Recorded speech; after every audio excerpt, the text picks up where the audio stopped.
Alright, hello everybody. Okay, let me just make sure everything is... Got my controller on? Is it? Okay, yeah. Cool. Alright, so... Let's just jump into it. Oh, my back.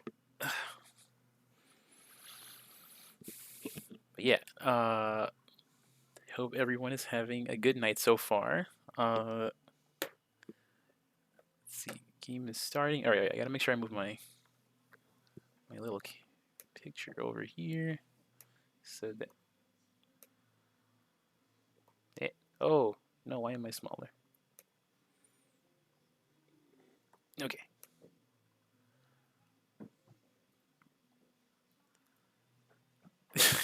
Okay, yeah, I think that's about right. Is the stream lagging? No. Looks like we're good. Slightly. Game is loading. But yeah. Trying out a new look tonight. Got the hair down.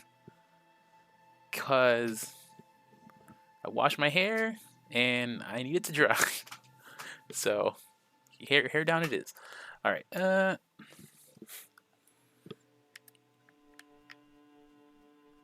Oh, I wonder if the... is the Twitch integration working?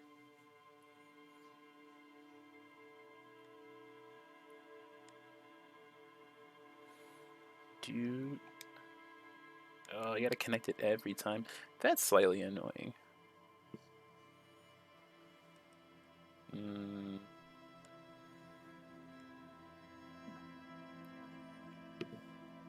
To connect it or not to connect it?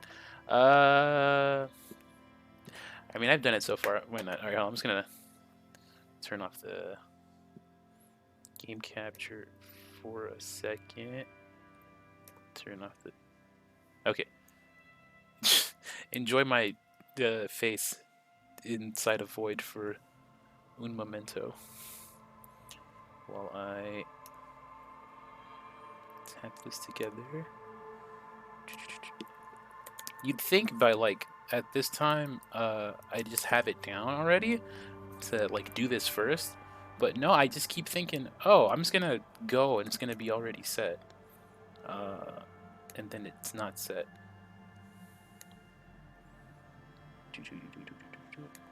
Request secret. Okay, back to the game. Entering the token. Huzzah. Alright, cool. It is connected, which means I can turn this off. And now I can turn back the... Bam! Alright, cool. So we should be connected back now. Okay, so... let's load up. Okay, so last time we got a little session, a little learning session on the universe from the ever helpful Joyce. We met Measurehead, and that was certainly something. Certainly something indeed. So yeah, and now we're just gonna see if we can make any, can find any new leads, make any new breakthroughs within the case.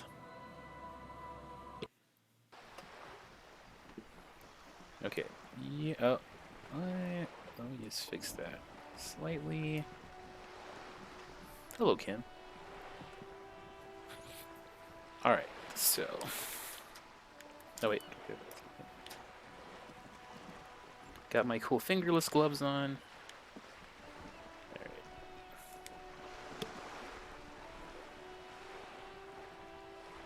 Yes? Nope. You're back. Good. What can I help you with? I've got some more questions about reality. More lessons in basic reality? My favorite part of the day. Go ahead. Ask me anything. I want to know what you are. She won't maneuver her way out of this one. What are you? I am the vilest of the vile. A traitor. A devourer of nations and infants. Well, damn. I am an ultra. But is she plus? That's the question. It's sharp.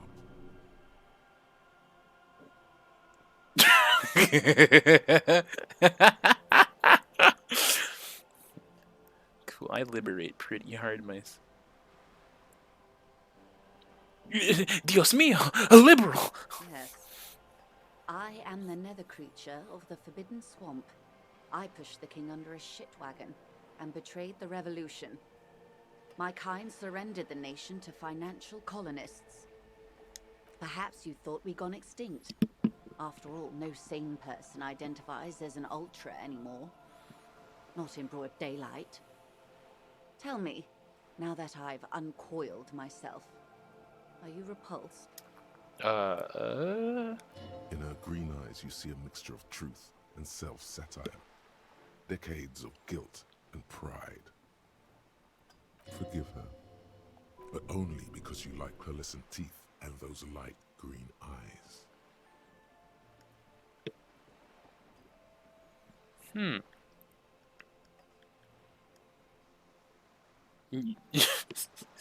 I don't know. There's not really a. It's not really a jerky answer here. I mean, I guess calling her a monster, but she seems like pretty self-aware. I don't care. You feel that she won't like the answer, just as it's leaving your lips. Even Oh, okay. Hey, indifference was the answer. A fitting punishment. To be forgotten, if not forgiven. Save a prayer for us in our chateaus on Azon and in Stella Maris. When the dust settled, the liberals were the only ones left to clean up the mess. By virtue of their survival, they were handed enormous power to shape the future. This was all our last generation managed. Would you have done something differently?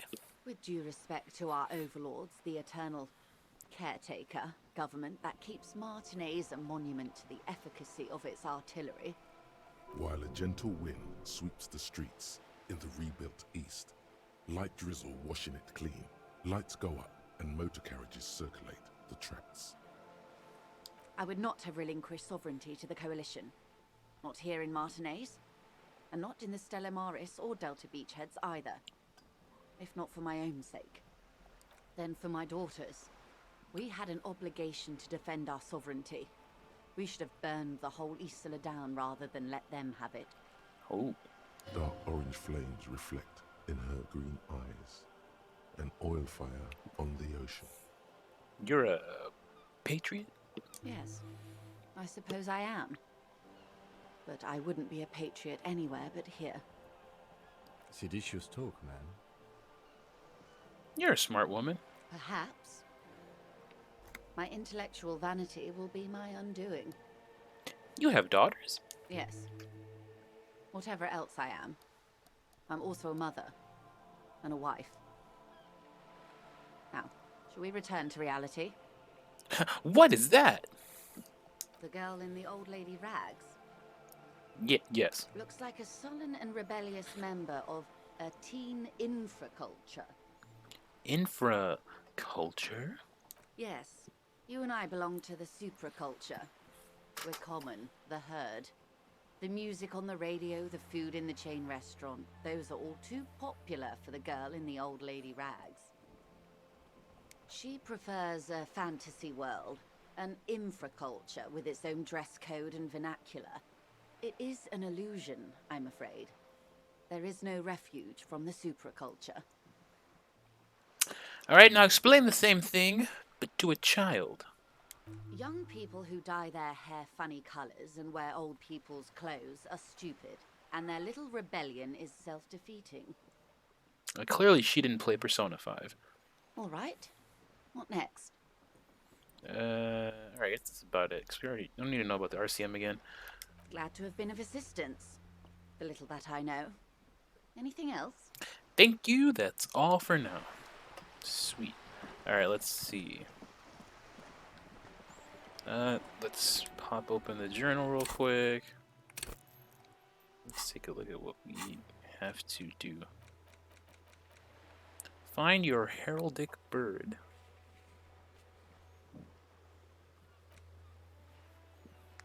Find booze and drink it.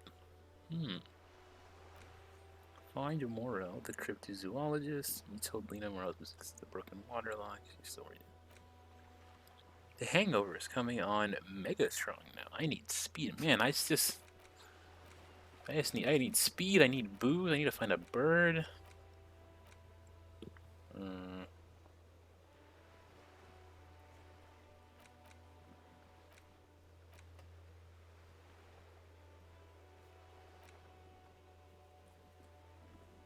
Oh, right. I still haven't named the case.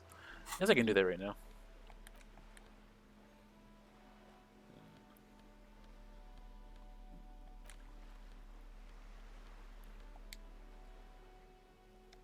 It's the ledger you found in the trash. A cabbage of papers hanging from the board, with the permeables drawer inside. It's barely held together by a clip, then made complete by the faint smell of urinal cleaner. Urinal. Oh, and the cool piece of toilet paper is stuck to the back. Oh, wait, did I not? Interesting. Let's give it a little whiff. Smell the ledger. The acidic stench of rotting food is rubbed off on the cellulose. It now forms the base of the experience. This base surrounded by a faint air of spoiled meat, the stuff of death itself, and then sprinkled liberally with the citrus zest of toilet cleaner. It's made of dark blue plastic, hard enough to beat someone to submission with. The edges are rounded, however. The U4 size board feels thick and heavy in your hand. Light shimmers on its wet surface. On the back you see the embossed letters, RCM. Give it a little shake. Something rattles inside, ever so lightly. Is there a hidden compartment? Ooh. The plastic shimmers like lapis lazuli, but it is not see-through. You cannot see to its center. There's pain in there, if you want some. That much you know. Ooh, I want pain. What color is Blue. The blue heart. Don't look into it.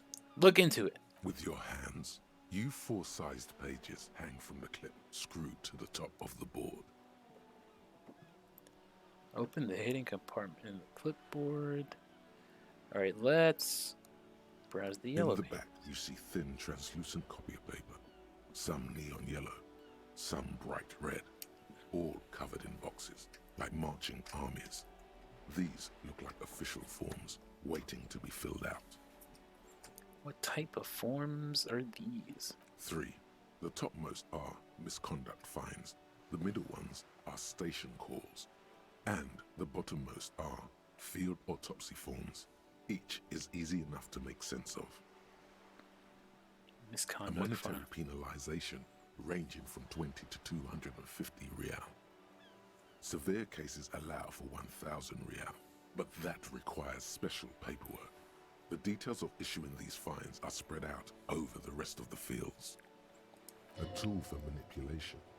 Give the lowest amount and people will be ingratiated to you. Oh, interesting. So this might be one way I can get that 20 real per guard each night.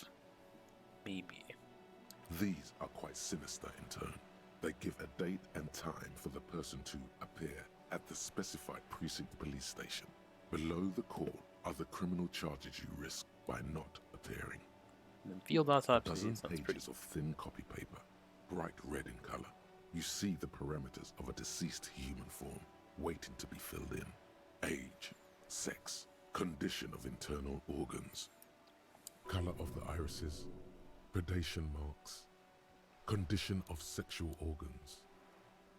Yes, Right. all that remains now is to fill those forms and hand them to people. Fines for wrongdoers, interview requests for bad guys, and field autopsies to dead guys. What delicious power hid within this pathetic mess. You feel better. Oh, interesting. The rest of the stinking cellulose is much worse for wear. Being sandwiched between the board and the rest of the paperwork must have spared the fragile copier paper. All right. All right, let's try it. Let's see. Can we get it open? The two sides of the board appear slightly misaligned, like a drawer that's come off its slides. If you bend the plastic on your knee slowly, the slides snap back into place. It should be possible to just, you know, Slide it open. without resistance or sound, the two panels move against each other. The compartment is now open. That'd be awesome if it was my badge. 2 ticket stubs and a handmade postcard. Fucking kill yourself, you asshole. Oh, damn. All right.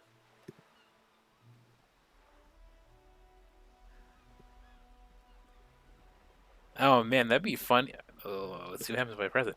The words just crossed your mind somehow. Blink. You see 2 ticket stubs and a handmade card. Pick up the 2 stubs. octopuses are smiling, reaching their tentacles toward each other in the colored pencil drawings. The tickets permit access to the zoo in Revachol East. The aquarium costs extra. They let you go there too. You should go and kill yourself there. Oh, Jesus. All right, let's pick up the 2 stubs. octopuses Wait, are no, I did smiling. it. Pick up the Thin card. wax paper has been glued to a piece of cardboard. Sounds like leaves rustling when you pick it up. You see violet flowers, floral patterns, patches of glue. Give it a whiff. It smells of chewing gum, apricot flavored. A touch of cinnamon, the end of summer. You think the label says tutti frutti. Open it. Familiar handwriting lines the inside of the card. Looped, round letters in a woman's hand. Harry, it begins. You're already reading. I wanted to write you a letter so you can read it when you wake up. Maybe it will make you happy.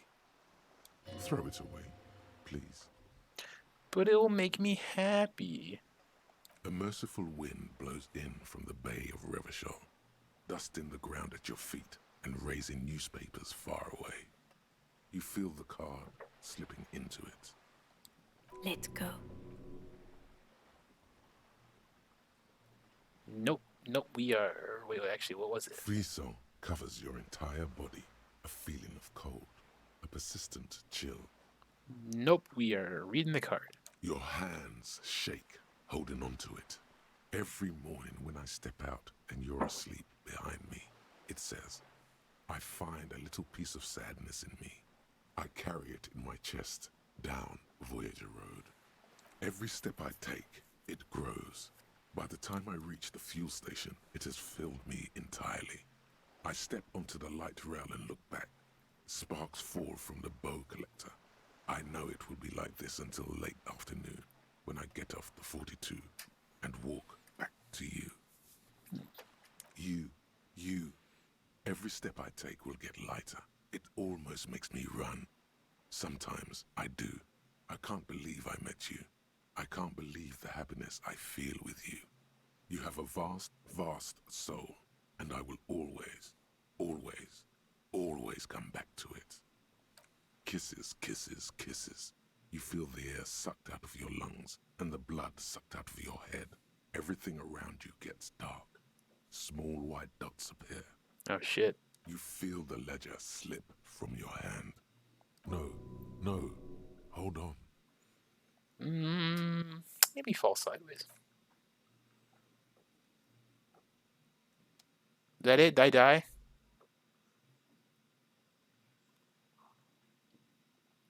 I hope not. It'd be a really shitty way to go. The man died from reading a letter.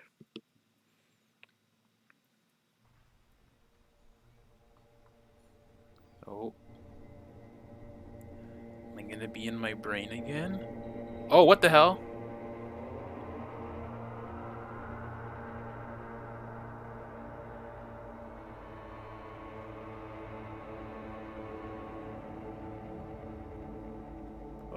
Okay. There is nothing. Again. Just lie there, passed out. Wait, what? Well, almost nothing. There is the ground below you. That's still there. And the small light that's on, fluttering, somewhere in the basal ganglia. Who's That's that? me. Blue eyes, that's me. The Blue Eyes White Dragon? And who was that? Who was what? He speaks of the sickening longing, the unwell emotion. Even in the darkness, he's grasping for it. Still trying to hold on to the great sorrows slipping in the water. Slimy. No, I was cool. I'm cool. The cool when you're dead, brother. Here in the paleo-mammalian cortex, we call it the shadow. Because it's always there. Was that the X something? Bloated corpse of the past resurfacing. Yeah, that. Don't prod at it. It will start moving again. Where is Voyager Road? There is no Voyager Road. There are no roads, no houses, no lights in the windows. It's all on pause. Yeah, no, for real. The words were too powerful. I passed out so hard I hit the title screen.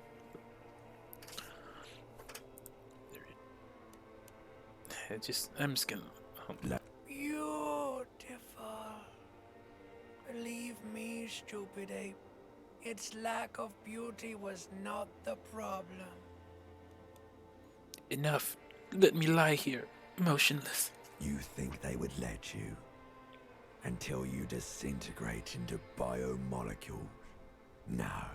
Someone is breathing on your face now, inspecting your pupils, stupid idiot. I'm not coming back. Oh, but you are. They're pouring something on you. Something in you. It's... Yo. What's up, samurai? It's delicious. Mmm. Glowing lights on a dashboard emerge out of nothingness. Where am I? In the upholstered cabin of Lieutenant Kitsuragi's motor carriage, seated in the driver's basket. The air is thick with leatherworks and heavy fuel oil. Cold water runs down your chin. Drink. Water. I wanna. There is no use arguing with me. You will die if you don't. Drink. Okay. There really is no use arguing with him. This is him exerting the reserves of authority he usually withholds. You can't even try to resist. Yo, for All real, you can man. do is- Them inner demons, they're not messing around. Drink. The water is cold, silvery, the stuff of life itself, as it pours down your parched throat. The pounding in your head recedes. The darkness parts. Goodbye, darkness. Drink. You haven't drunk water in 2 days. Did you know the human body is not made to survive on alcohol alone? You need a secondary form of hydration. Do I, though? Really? With greedy gulps, you down half a liter of cold water. Some of it spills on the driver's seat. The lieutenant pays no heed to it. What happened?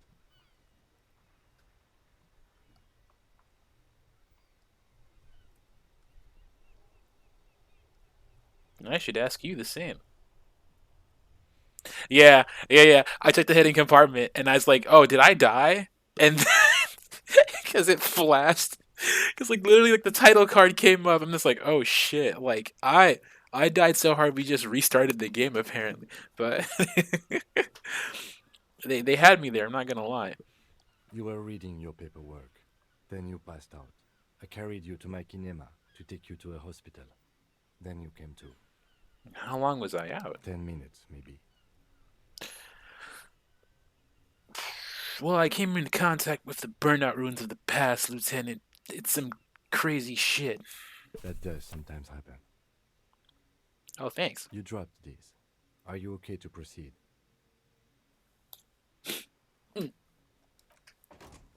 Good. Oh, sweet. Did I level up? The Ledger of Failure and Hatred is a special item that can be used both as an interactable and a tool equipped in your held slot for skill bonuses. Find it under the Tools tab in your inventory. Whoa, okay. Interesting. Oh shit, I did level up.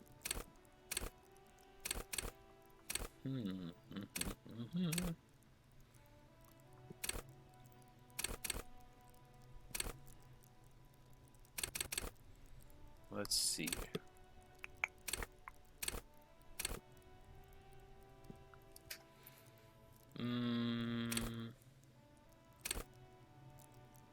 I do enjoy.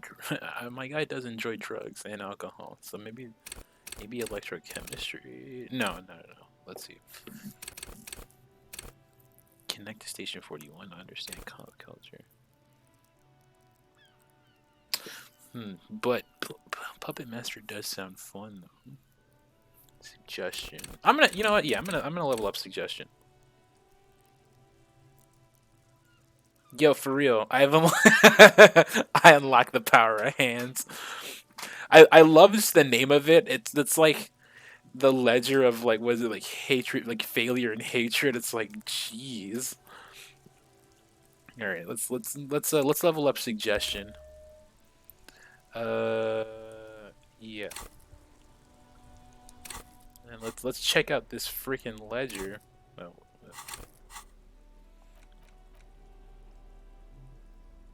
They're the same ledger you found in the trash, only worse somehow. It makes you think about the letter, about the woman's handwriting, about not wanting to get out of bed in the morning. It's the ledger you found in the trash. Oh, and the cool piece of toilet paper is stuck to the back. Alright, let's, I guess we should name the case now. Arson, petty theft, spousal abuse.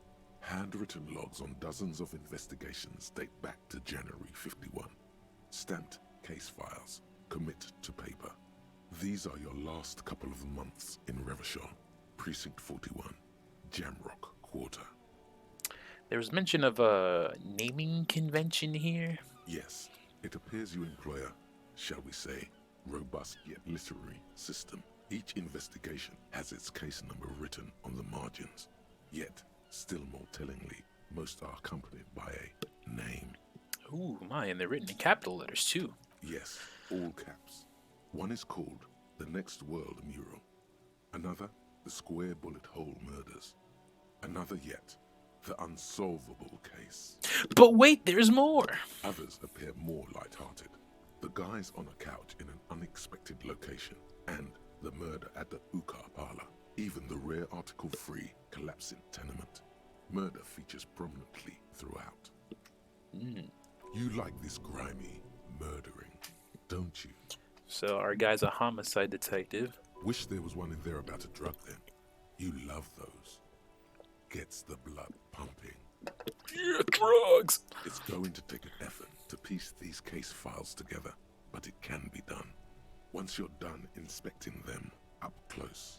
Alright, Kim, my cases appear to employ some kind of naming convention. You mean the alphanumeric? Officer, precinct, time of arrival at the scene? No, a non-numeric one with titles. Oh, you mean the titular? Yes, well, so do I. In our defense, almost everyone in the RCM does. No, I thought I'd be special. It's a holdover from the early days of the RCM, right after the revolution, when the organization had little idea how to do things. It persists in an unofficial capacity. Officers use these titles to refer to their work among themselves. I've seen named a case, the Square Bullet Hole Murders. Again, in your defense, I seem to have named one the man with the hole in his head. That was a real person. His death was real. Still, I named it that, to amuse myself. I pray his loved ones never find out. Oh, what happened to him? Rail spiked through the head. He died. It was a workplace accident. Damn, that's crazy. All right, Kim, I'm sorry. Let's name this case again, okay? Fine. For inter-district cooperation, let's try one more time. What do you want to name it? The Hanged Man. Furies. Yes. Wait, no. Could you make it less poetic somehow? Just a normal case name. Oh, sorry, whoops. The Hanged Man. Great. That's great. That's actually what I was thinking too. The Hanged Man. Good, strong name. We have a very good name for the case now. This is the happiest Kim's ever been, like since the game started. I'm going to start calling it the Hanged Man. It's good we sorted this out. Sweet. You don't exactly close them, so much as distance yourself from the smelly papers. They're a little further from your nose now. Can I read the case files now? Yes, you can piece them Yes! together using the alphanumeric code on the margin. It always begins with HDB41, then date of initialization and time of arrival on the scene, followed by the title. For example, HDB 41120111700, the next world mural. Wait, HDB41. Weren't those officer precinct? Why, yes, your precinct number is 41. In HDB. Every last alphanumeric in the files begins with it. And these are your case files. It's safe to say HDB are your initials. Horace Debbie Behringer. That is improbable. How long does it take to read a case? It takes about half an hour to piece one together, using the system you've devised. Where do you want to start? Alright, okay. I'll put that. Not much has changed in the meanwhile. A bunch of sodden papers still sags from the clipboard. Let's open the trauma drawer again. Without resistance or sound, the two panels move against each other. The compartment is now open. Inside, you see 2 ticket stubs and a handmade postcard. Right. It's slightly, ever so slightly, difficult to breathe once you've done so. The drawer is locked.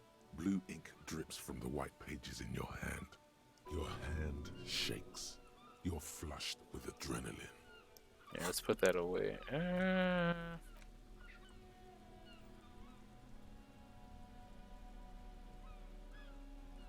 Okay. I actually said I can equip this in my hand, right? I mean, I don't know why I would. Okay. No. I mean, it's nice to know that I can do that, but there's no reason to right now. Pyro, hold on.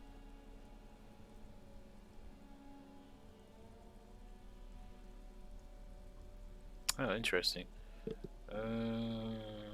All right, that's the drugs that I got from the guy. Hey, you're new. I am a gander and a hunter and a gatherer. Feel like a traveler. I am the law. You sure are, my man. Yes, people get that you are the law. You really don't have to keep saying it. I am the You law. sure are, my man. Yes, people get that you are the law. Keep listening. From another planet. Hey there. What's going on here? It's the jam, my man. Come on and slam. It's a traffic jam for the ages. Harbor gates up the street are shut tight. No explanation given.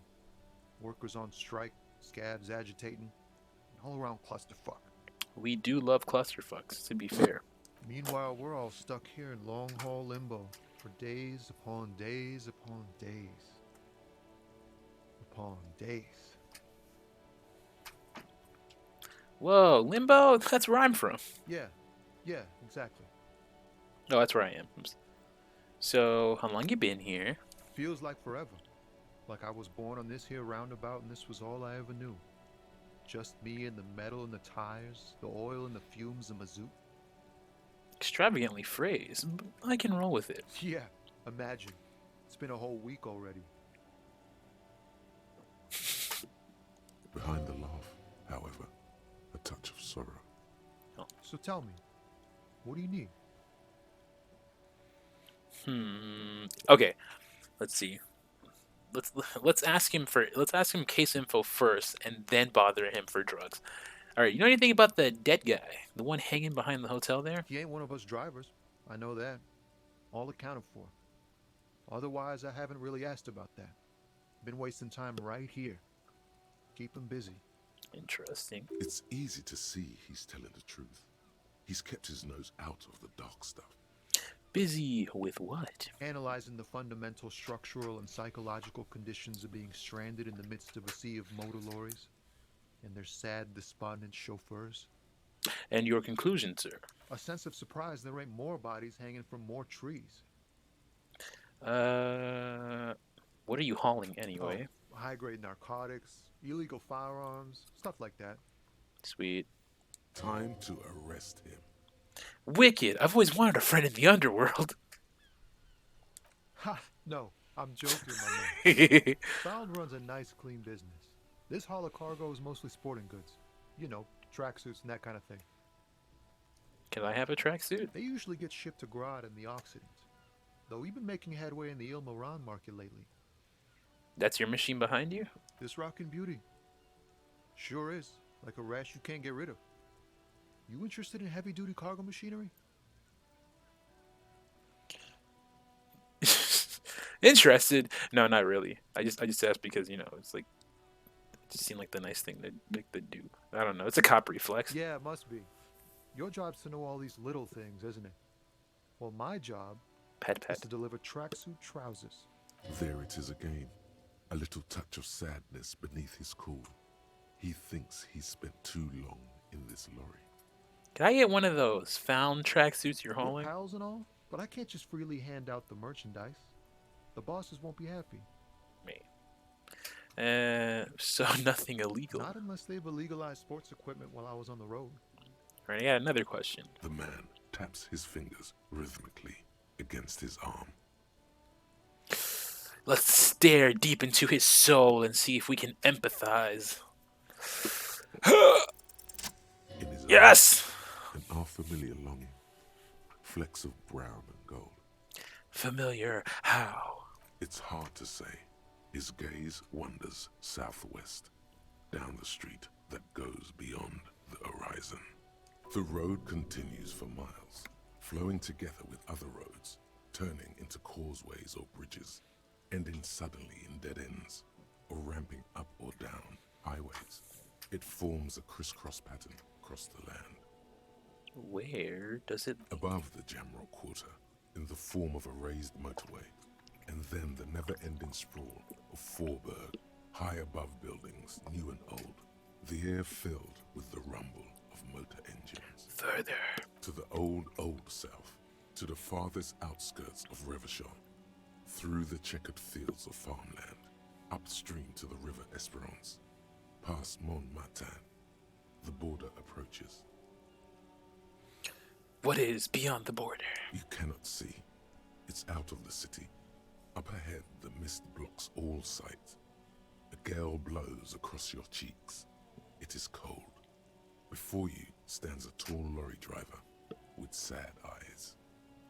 What's in the southwest? Excuse me? I'm a cop. I can fix anything. No, really, you can tell me. Hell, I get longing. I felt something similar.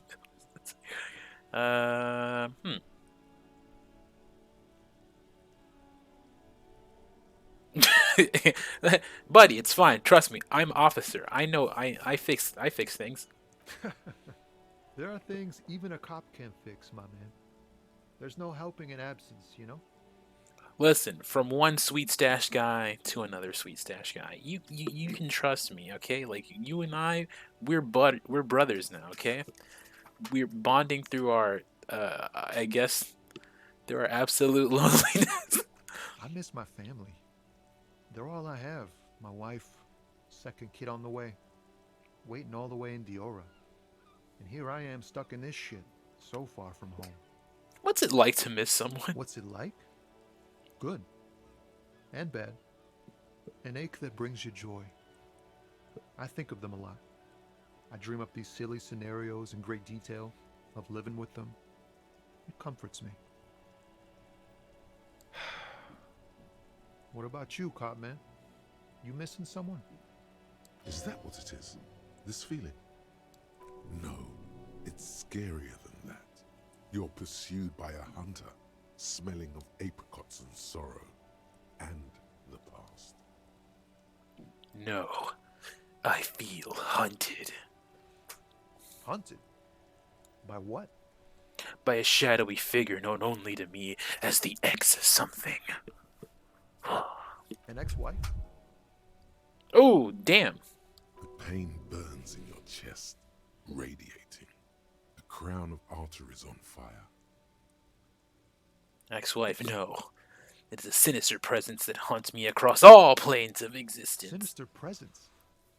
Wow, that sounds really bad.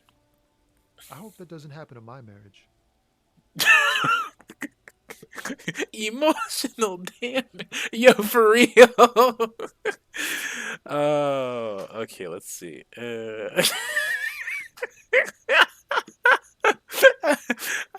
I deadass took emotional damage. Holy shit. Alright.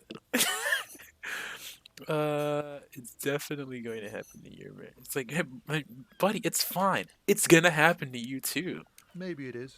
We're doing our best to keep ours together. I hope it's not, but you never know.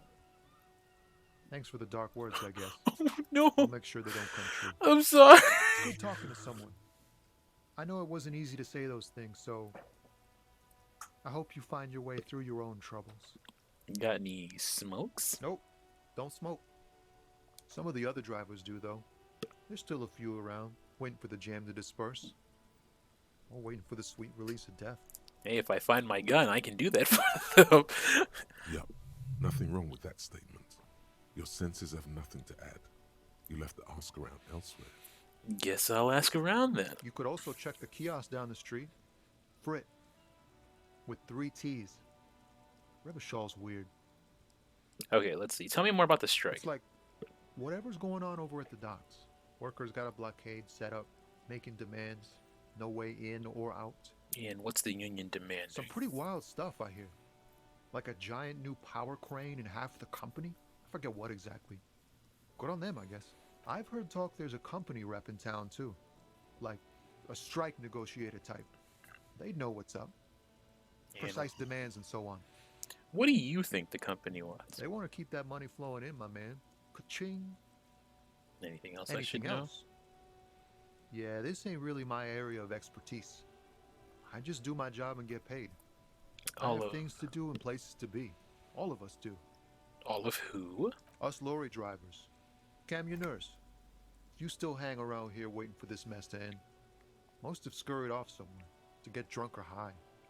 Or laid. Not that I blame them, really. Not you? Not my thing.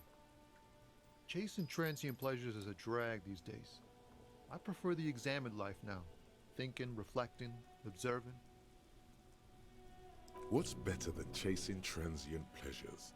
The more transient, the better. When one's ended, you can get onto the next one. We're good for now, man. Good talk. Don't be a stranger. You're my best friend now. Kim, I'm sorry you were... No, you're not being replaced. You can be my other best friend. Let's see. How do I get down? Oh, is that a... Can I take that bottle? Nope.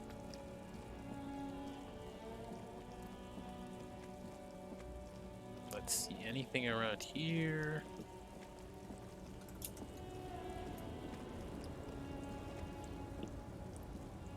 The woman still has her eyes fixed. Nope.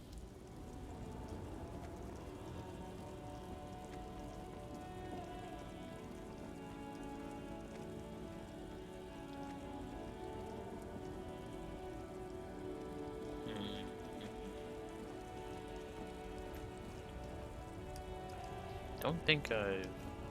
No, okay. Where's back at the... Can't talk to any of these guys. That's the racist guy. Nope.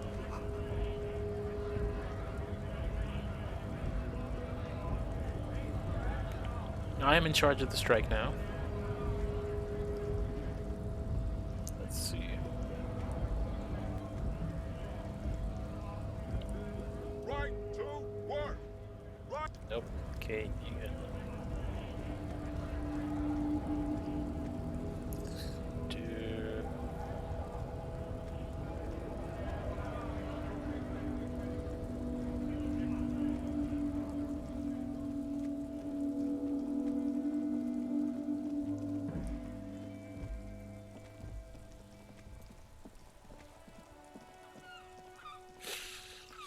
Actually,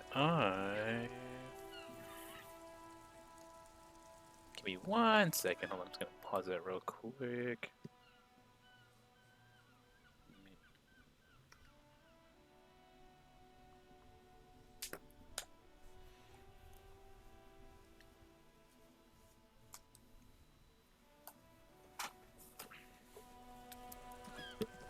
Okay. Did I talk to you already? No. Right. Alright, it's these two guys. That guy didn't want to give me a sandwich. Working class drunk. You know what this means, right? Case solved? Cracked it. All in a good day's work. Wait, what did I crack exactly? What do you mean, what did I crack? Look at how working class that drunk is. Sir, I'm confused. I'm gonna need you to explain.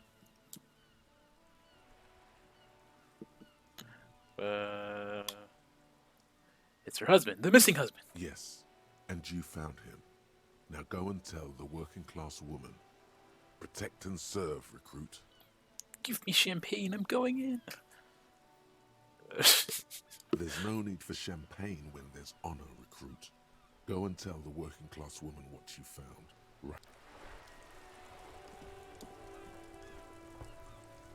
Right. Sure, yeah. Fuck it, why not? This'll be interesting. I found your husband. He's outside. There's no way this can go wrong at all. No way whatsoever.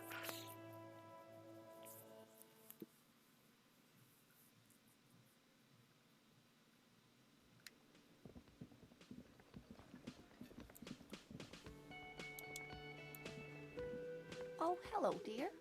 There you are again.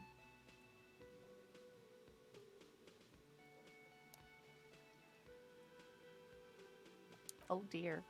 I'm not sure where to begin. What does your husband look like? Well, his expression is slightly grumpy, but his eyes are always bright and curious, like a small boy's. And his palms are quite coarse from all the field work, but he's quite gentle. It's always a challenge to describe the person you know best in the world. Alright, if I were to meet him on the street, what do I look for?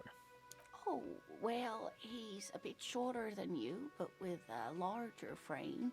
And he has longish white hair, usually a bit uncombed. You might say wild, even. The lieutenant pulls out his notebook and begins jotting down the woman's description. Good job, Kim. One other thing, he'll likely have all kinds of field gear on him, even if he's not out in the reeds, you know, just in case. I hope I've been useful. Okay, well. So much for that.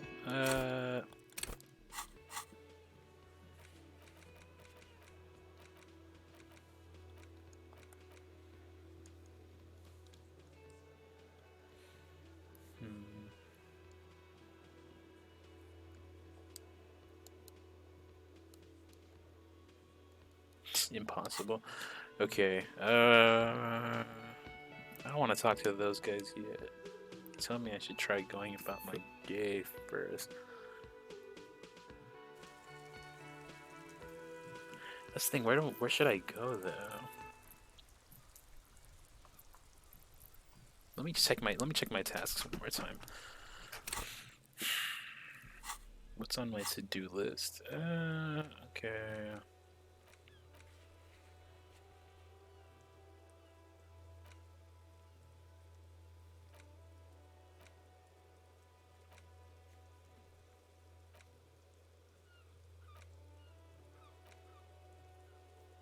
Any information I can on my gun.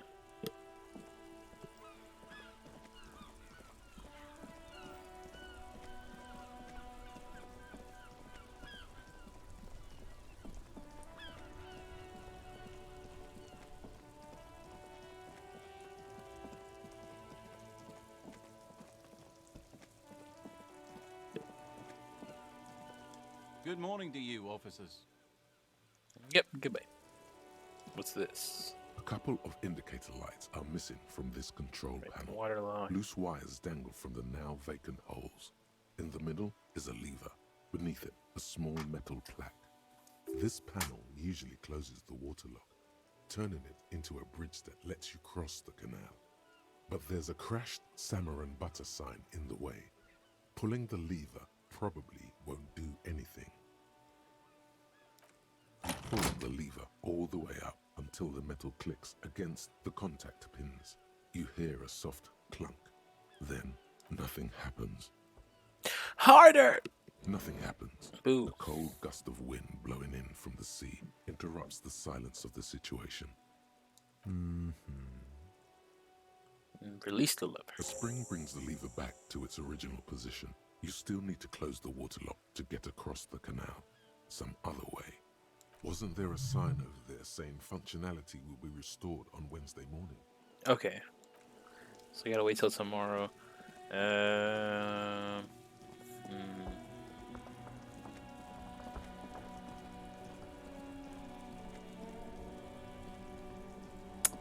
Damn.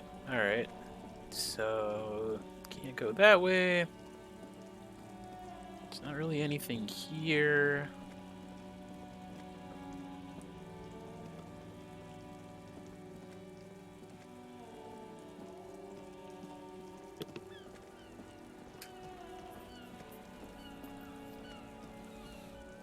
Let's see, you don't happen to have any info, would you? No, right? Everything's still cool here, officer. Yeah.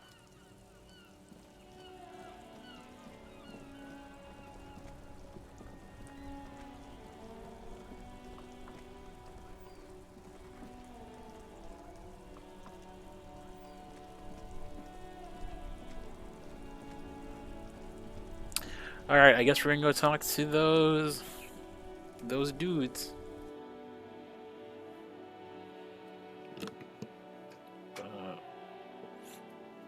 Let's see.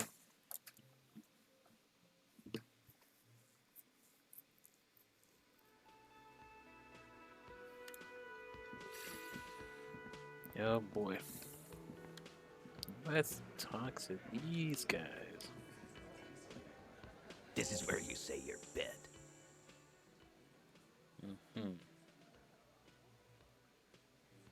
The broad-shouldered man points at you with a beer can. He's used to giving orders and having them obeyed immediately. You should not indulge him. All right, this might be one of the few times where being a jerk might work out to my advantage. Detective. Precinct 57's finest scans the room, leaving the speaking to you. He trusts you, maybe against his better judgment, but he does. Yeah, I'm not gonna say anything. Hey, dipshit. You hard of hearing or something? The boss man's talking to you. What, is he fucking kidding? This guy high or something? Not yet, but as soon as I find some booze or speed, I will be. Hey, asshole, up here. We're talking to you. We are looking for Titus Hardy.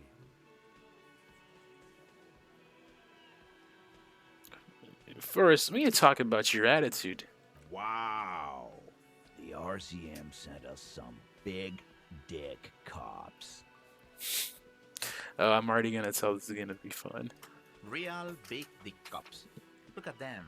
Reckless. Swinging in the wind. Yeah, look at the big dick on that cop. Can't tell a dick that big what to do. Must be something in the water in general. Yeah, gave him real nice big dicks. You guys have a strange fixation on dicks. Yeah.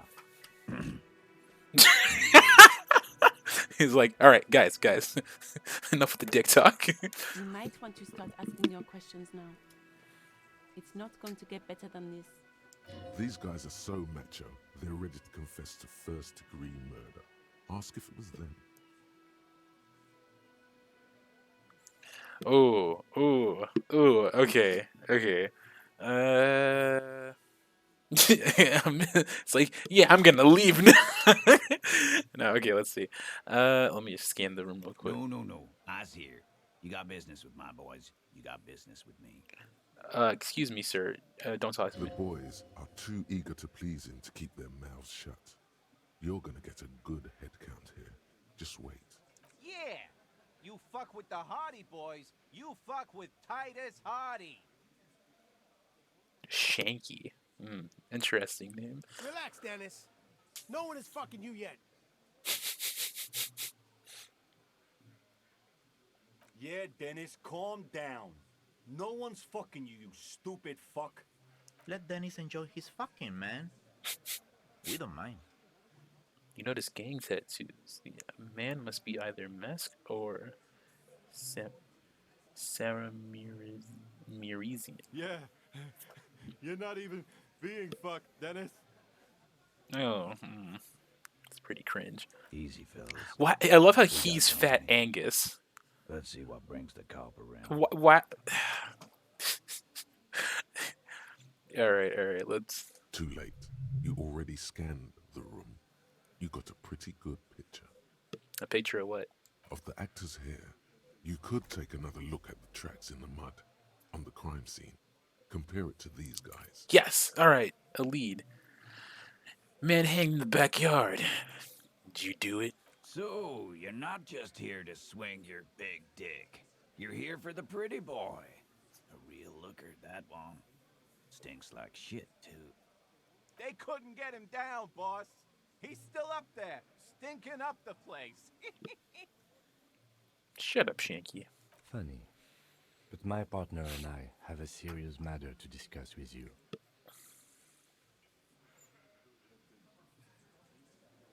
Why is there a container belt around the dead man's neck? Container belt?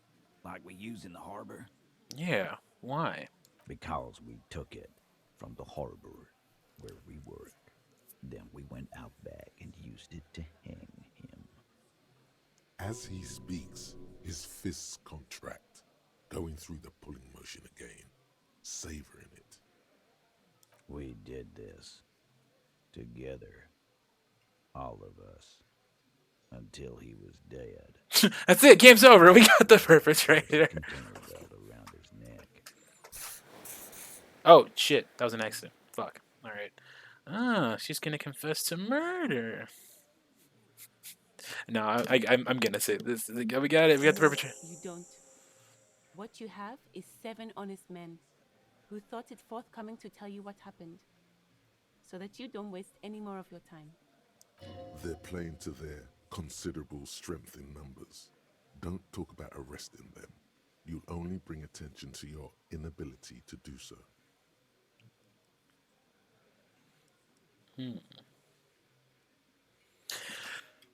Ooh, okay. So, how to approach this? Also, hold on, make sure that I'm not blurring my face. Okay, I get it. Okay. Very interesting. So, how to approach this?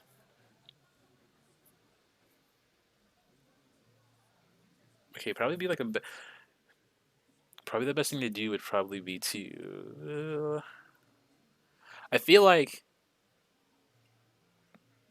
questioning. I guess. I mean, I'll go through all the questions, but I'm trying to figure out like which would be the best one to go first. I probably won't do number 1 first. I'll probably do the why, the how, and then like the, yeah. Let's see, who, when, why. Okay, yeah. Okay. All right, yeah. I mean, I could just go down the line, but let's. Yeah, I'm gonna start with the how. How'd you kill him? We hanged him up by his neck until he got real still. Wasn't that obvious, copper? Didn't they teach you anything at the cop school, idiot?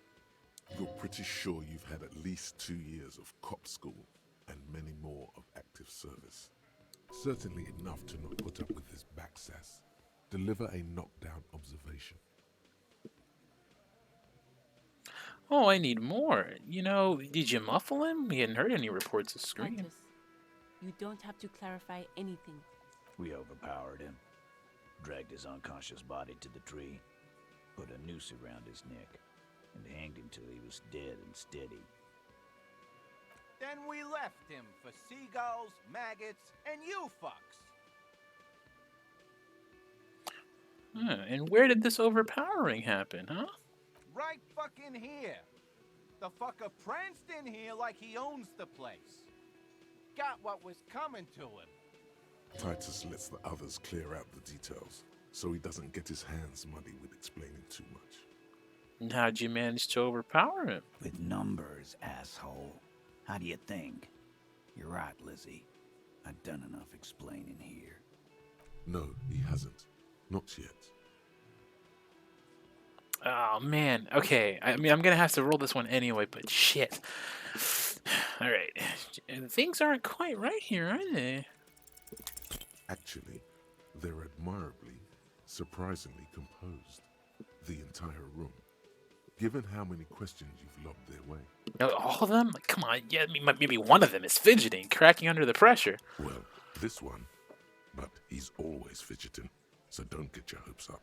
All right, I got another question. Like what, Copper? Why'd you kill him? Why? 'Cause he was worthless mercenary scum. And he stepped out alive in my town. Oh, so he was a mercenary. That's it? He stepped out alive.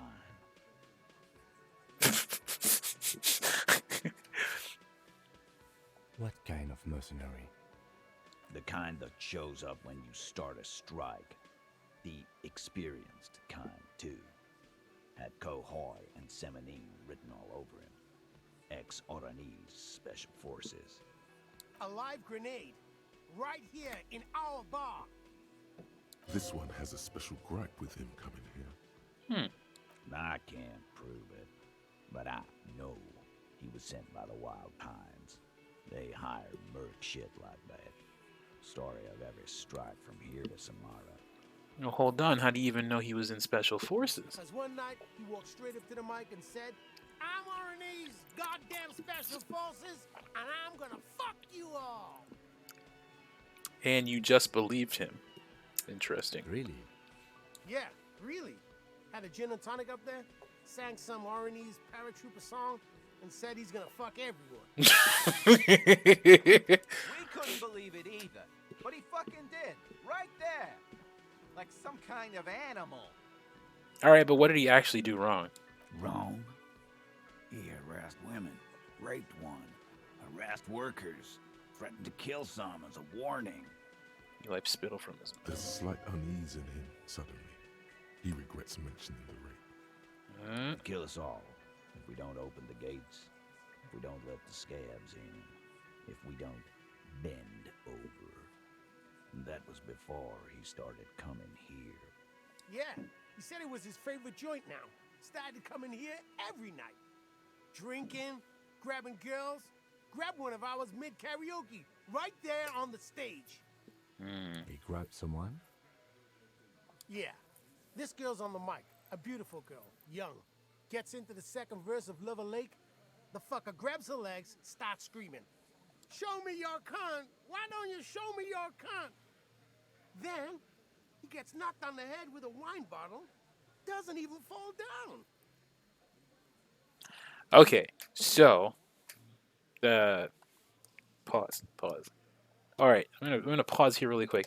Okay, so it looks like we're about to be delving into some very not great some great subject matter. So if you're uncomfortable with the subject of sexual assault, possibly rape, just warning right now to maybe to mute or look away. I gotta figure out a way. I'll do something, some visual. Maybe I'll just pause the game again, or something when it's over. But if you want to back out now, I'm just I totally understand, because I don't know how deep this is gonna go. So just letting everyone know. All right.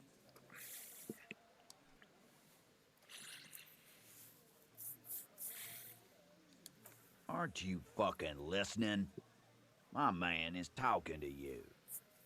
He took care of it. They got the girl out before anything. else could happen. Yeah, me and Eugene got around. Aren't you fucking listening? Alright, but who did he rape? And this is a very serious allegation. No, you're not getting a name. That's a Martinez matter, and I'm not discussing it with you clowns. Despite the stonewalling, you can slip one more question in. I'm gonna ask you one last time. Who did the dead man rape? Titus, do not answer. You have been forthcoming enough. Fuck off, Carl. She's gone through enough without you harassing her too. She doesn't need more embarrassment. What are you talking about? Embarrassment. If someone has been sexually assaulted, we need to... What you need is to get the fuck out of my face. I've had enough of explaining myself to you fucks. He's dead. It's done. As you can see, these men can only take so much baseless scrutiny. I'm doing my best to keep the situation civil, but...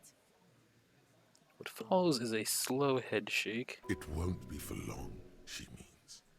It's true. She was the only thing holding him back.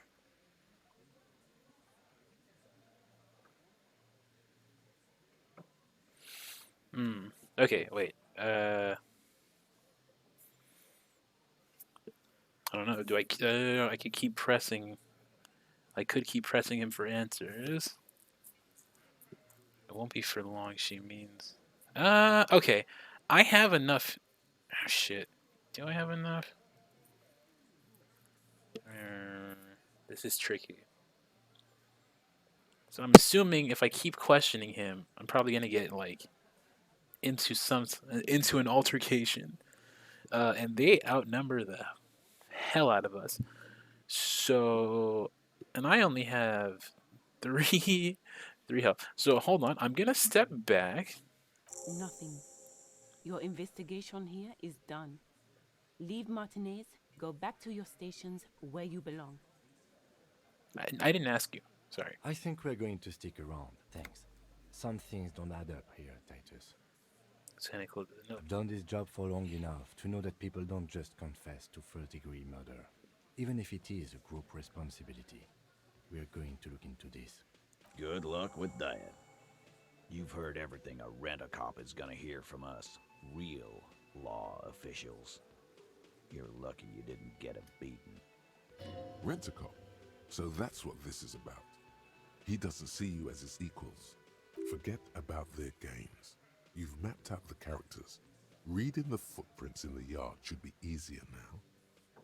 Oh, fuck. Okay, I have to roll. Oh, no.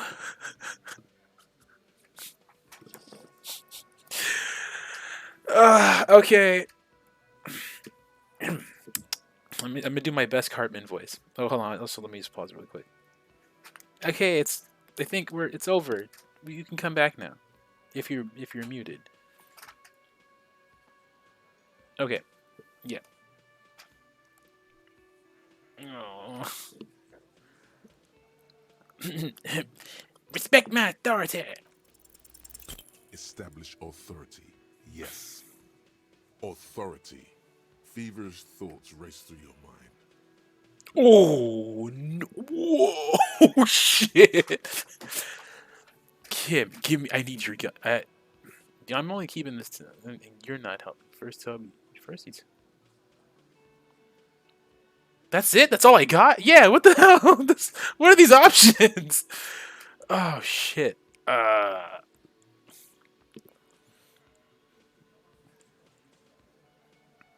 right. I mean, I feel like that one. That is a serious thing. I would be mad about that. Like if I was an officer. Yeah. No. Well, damn, indeed. These are. I mean, that one is definitely. That's escalation to the extreme. But if I tell him, if I say to Kim out loud, I need your gun, they're gonna know that I don't have my gun, so that's a bad look. Yeah, yeah. Number one seems like the way to go. Stop shitting your pants. You don't need to know, all right? We took care of it. The law handled it, all right? Yeah, Aren't you listening? It's done. Finito. Maybe you're right. Maybe I'm not the law after all. Oh well, I already clicked it. I'm sorry. I'm not. You're not the law. I'm the law. For God's sake, stop shouting! Stop breaking things in my establishment! Stop provoking those oafs! Sounds like someone's damn broke. They're not going to give you anything, can't you see? I can't have a police interrogation in here. People are trying to eat. I'm gonna tear your stupid hairy head off, guard. Wait, what? Easy, babes. What is this? I can't have a slap fight in my bar. It's embarrassing. We are deep in Far's territory.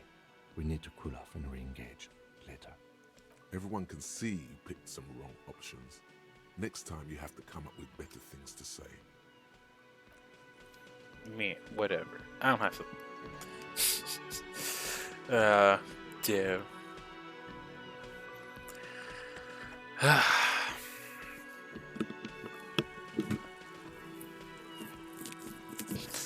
All right. Well, let's take a look. Let's see. Can we make out anything from these tracks? Like Kim, how do you feel I handled that?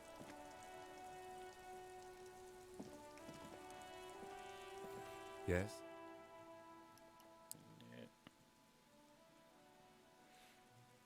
Yeah, okay. It's time to police. There are several footprints in the mud, left by work boots. Anywhere from 6 to 12 pairs have walked here. Okay, what if I smoke, will that help? Yes! Cigarettes give me power! 8 pairs of boots have shuffled back and forth in the mud. Where else have we seen a gang of men in work boots?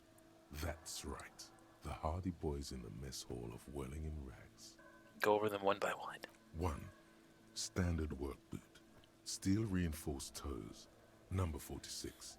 Just like Titus was wearing in his booth. This is the big dick, Titus Hardy. The one with the bald cap on his head. Interesting. Is it? They didn't even bother to change boots. Putting them on the scene is easy. Maybe even too easy. Continue counting. 2. Standard work boot. Steel reinforced toes. Number 44.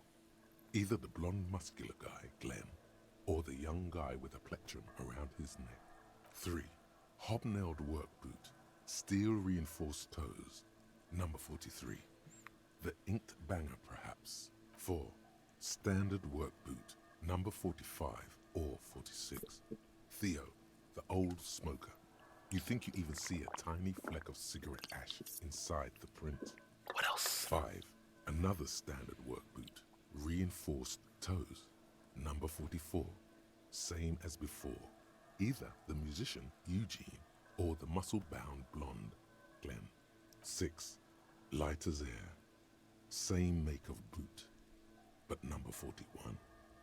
Small like a rat. Shanky. I should have gotten this earlier. Better late than never, detective. The whole world is dark and the tracks burn in it with strange beauty. Count the rest. 7. The glowing outline of a standard work boot. Number 46. The imprints are twice as deep as the others. The weight exceeds 200 kilograms. Fat Angus. Carrying something? The last one? 8. Another standard work boot. Number 44. There's an aberration in the pattern of the sole. The right sole is smoother, more worn. Curious. A missing 8th Hardy Boy. 7 sets of tracks, right? The Hardy Boys were here. 8, actually. That's all? Interesting. Then one of them seems to be missing. Anything else out of the ordinary? A leader like Titus doesn't let one of his guys out of sight easily, especially at a time like this. How old do you think these tracks are? A week, maybe? 7 days would fit the time frame provided to us by the caller, who reported the hanging. It is not impossible. How do you know? I pulled last week's forecast for coastal Havashol. 7 days below freezing. The day before, the day of his hanging, was the last warm day. Correct again. Sub-zero temperatures would preserve the tracks in a good state. The commotion here could have taken place a week ago. Light step, number 41 shoe. I'm guessing that's the skinny Hardy boy. The one with his front teeth missing. You mean the rat-faced one? Yes, well, he did look a bit like a rat. You're right. Do you think those prints belong to him? Yes. I could still be wrong, but I'm probably not. A heavy one, 200 kilogram imprint. 200? This could be the combined weight of two people, one carrying the other who's tied up. Let's say a heavily built worker carrying a similarly built armored man. Maybe it was the fat Hardy boy, the one sitting in the middle. He might be right. 200 kilograms of living weight is unlikely. You're right. The fat guy from the booth was carrying the victim. Maybe it was... Could have been one extremely obese person. The fat guy from the mess hall isn't that obese. He's more like a farm boy. Definitely not 250 kilograms on his arm. You have to admit, he's the best fit we've got. Maybe a giant. Maybe it wasn't. There is real, palpable excitement in his voice at the prospect of it not being a giant. But maybe it was. Just imagine it. Giant man at least 2.5 meters tall. It could have been, but if it wasn't... You're right. The fat guy from the booth was carrying the victim. Possibly, yes. Oh, what the hell? Damn it. An aberration. One soul is smoother than the other. Interesting. Let's name it the Old Soul. I wouldn't be surprised if this was the missing Hardy boy. Wonder who he is. You have any ideas, Lieutenant? Someone operating a workbench with a pedal? Like a joiner at the harbor. Or maybe a drummer? He regrets it the moment he says it. So one of the people we're looking for is a drummer. No, it's not. Forget I said it. We are not looking for a drummer. We're looking for a drummer. Perhaps it could be a driver. A driver would wear out the right shoe before the left. The accelerator is on the right. Interesting. If only I had come up with that idea. He doesn't seem to hear you. Looking south toward the traffic jam instead. The machines are silent. The engines are all turned off. We should keep our eyes open around the traffic jam. See whether anyone strikes out as a potential suspect. Seems prudent, no? Yes, prudent. Mm-hmm. What do you think happened here? What do I think? A mob of people brought something heavy to the tree. One of them was carrying the victim. They shuffled around, especially under the tree. Then, after hoisting him up, they stood in a semicircle facing his direction. At first glance, this appears to be a lynching. Indeed. They all stood in a row here and looked at the tree. So far, so good. Only one thing missing.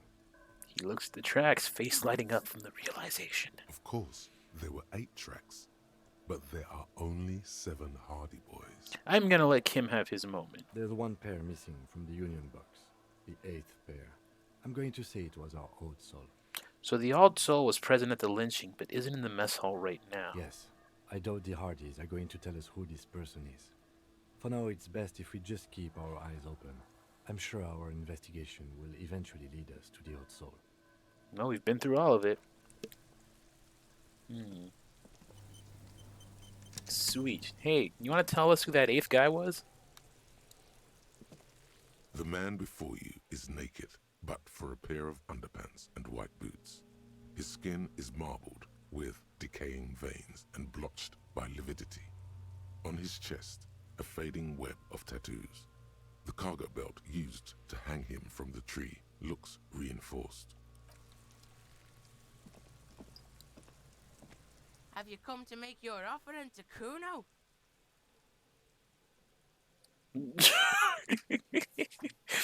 Oh no, I forgot about that. Yeah, nah, I don't care about you.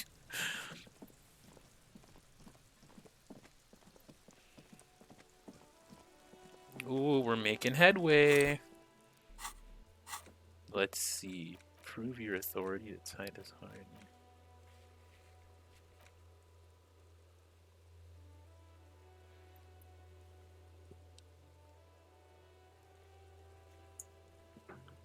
Get help from the union boss or the company. Tie them to any other crimes.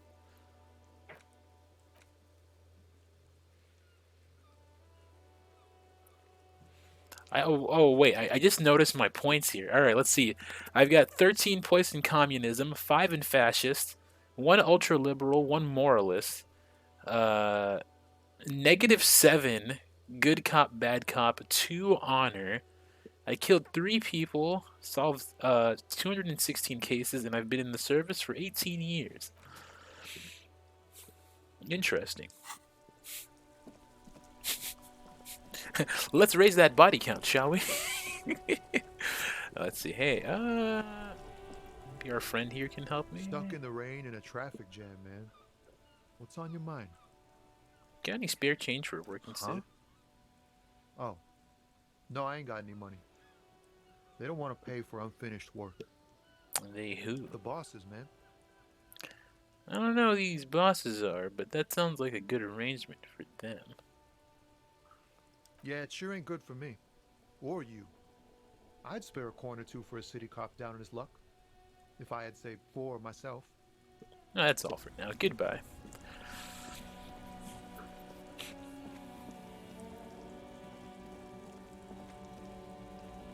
Alright, I need to get some health, maybe?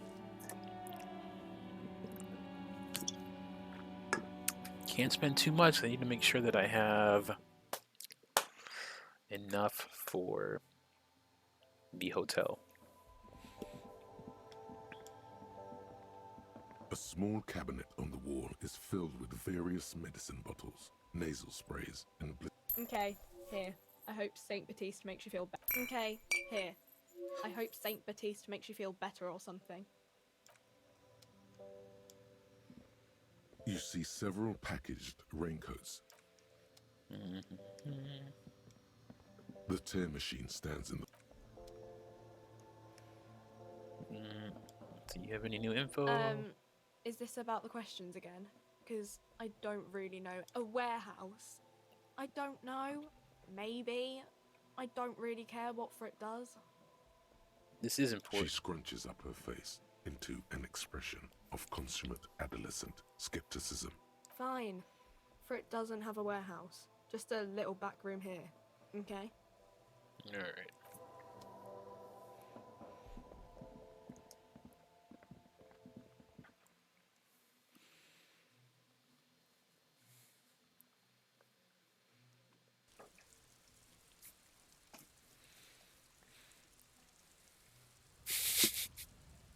I'm still thinking about the verse, like, guard, I will rip your head off. Let's see. Right to work. No, you're still not gonna help me. What about you, friend? Hola, wandering man. How can I help you? Nope, good to talk to you. Oh, I'm gonna save real quick.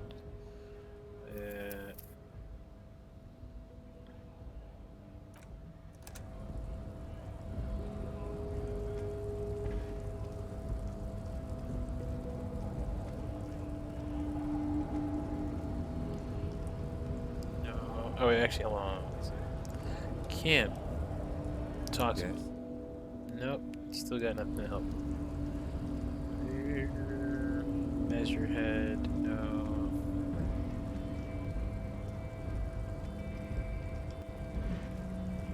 This door is locked, right?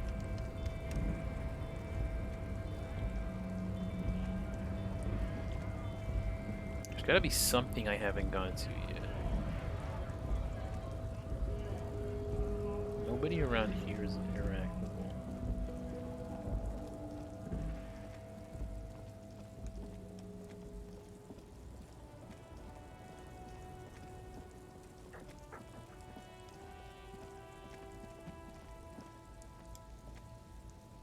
An old monument stands in the middle of the traffic island, pointing toward the sea.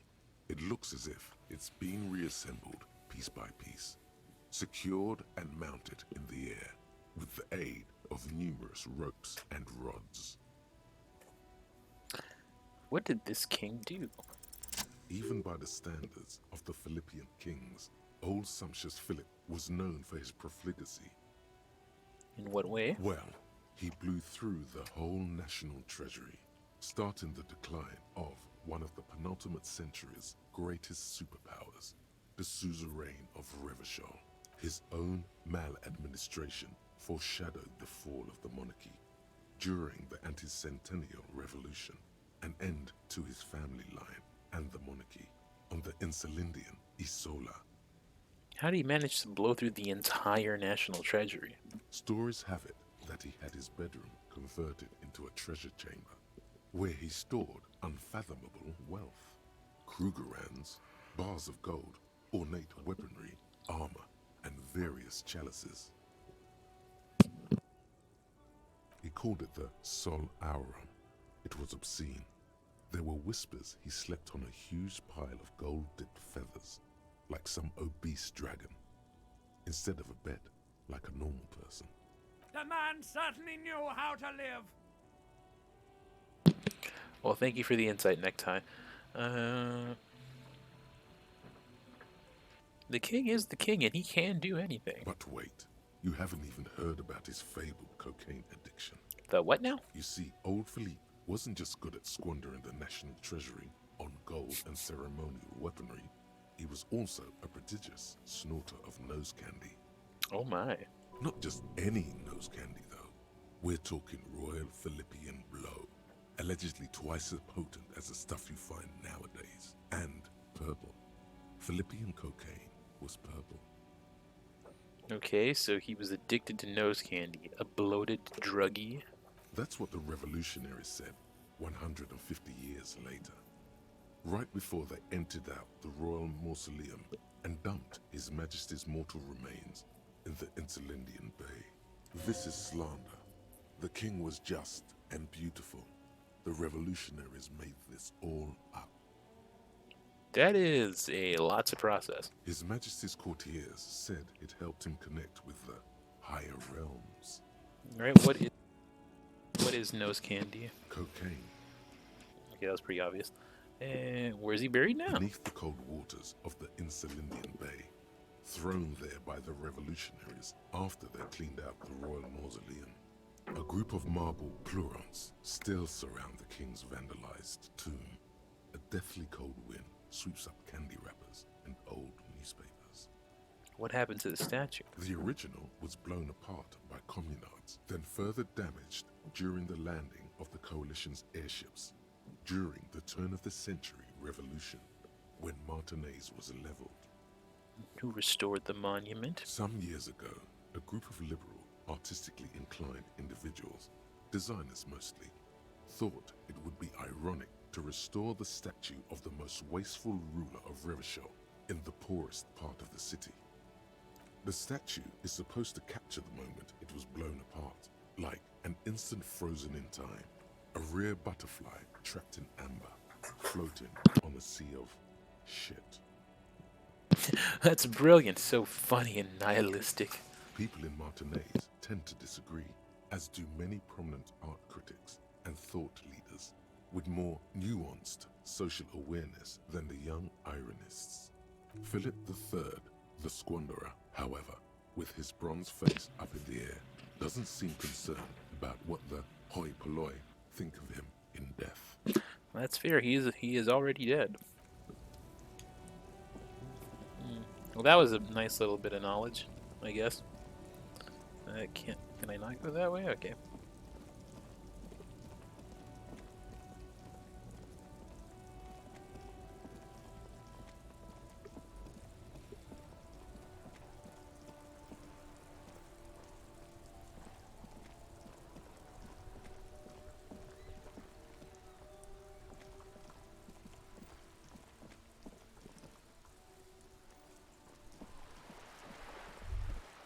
Yeah.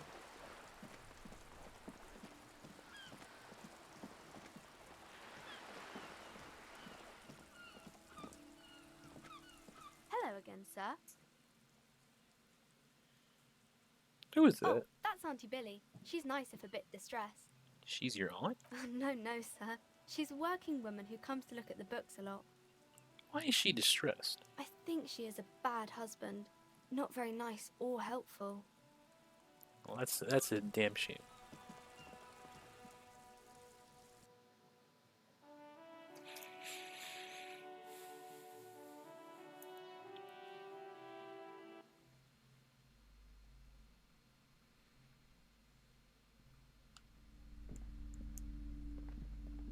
You broke down the back door, the wards, the door.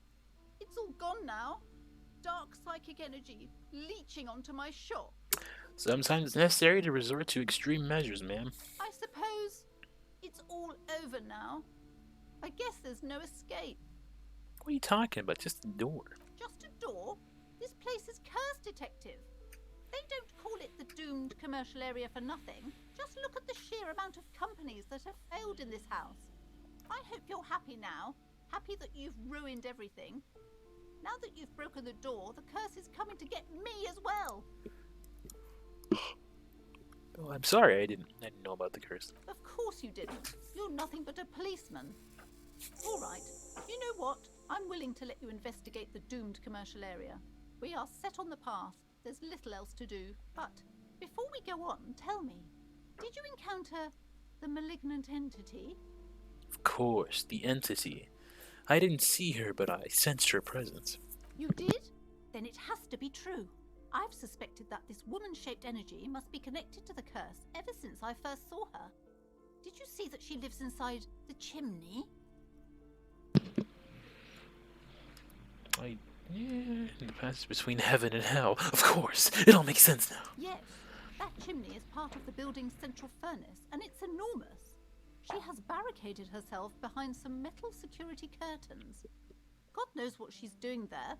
Some unnatural magic, I assume. You should go find the entity and ask what happened to all the companies in the building. And do return to me after you've talked to it. I'm quite anxious to know what she has to say about the curse. If you're really interested in cracking this mystery, then we should go back to the furnace. Maybe you could yell into it or something. Make some noise. You'll think of something. You always do. I do love yelling into furnaces, Kim. You're right. Despite his cool, the lieutenant's interested in solving this mystery, too.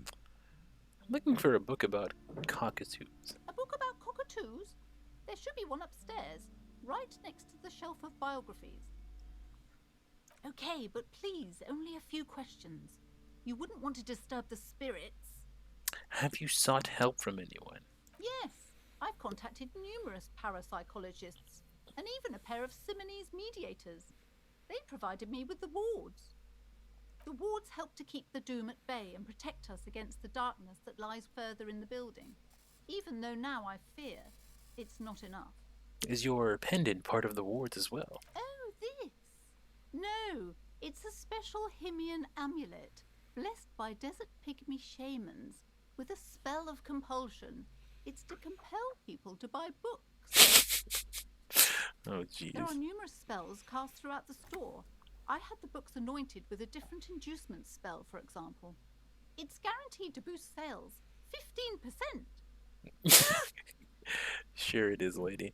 Why didn't you just tell me about it? It's not good to talk about the curse, not in detail. The negativism, it's dangerous. Talking about the void wraiths angers them. Oh. Such wraiths may prove a formidable enemy. Suit up.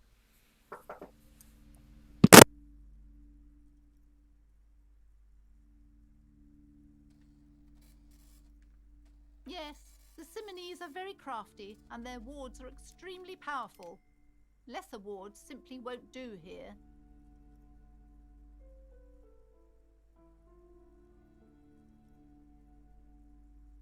The curse is so much worse than you could imagine. It's a disease, eating at the very foundation. It's the curse of financial distress, of ruin and bankruptcy.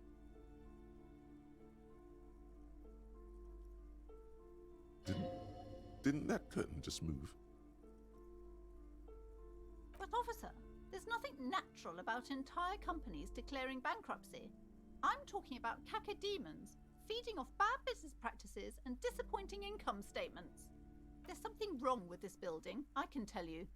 Ever since I arrived, I've sensed an eerie, lingering presence, as if I was unwanted here. Sounds familiar. Strange. I feel unwanted too. What does it mean? Truly so? Perhaps the dark energies are leeching off you. You shouldn't stay in the store too long. It may be dangerous. Never mind, I had other questions. The woman before you scans the store, her shoulders rigid and tense. Every now and then, she nudges her glasses. That's all I can say for now, book peddler. Leave. Alright, let's see. What have you found? And also... Hey, so we've been monitoring you internally, and now we know your Copo type. Okay, what am I? Guess. I was kind of hoping I was the apocalypse cop. That is only a ludicrous daydream. Guess again. You're the... Superstar.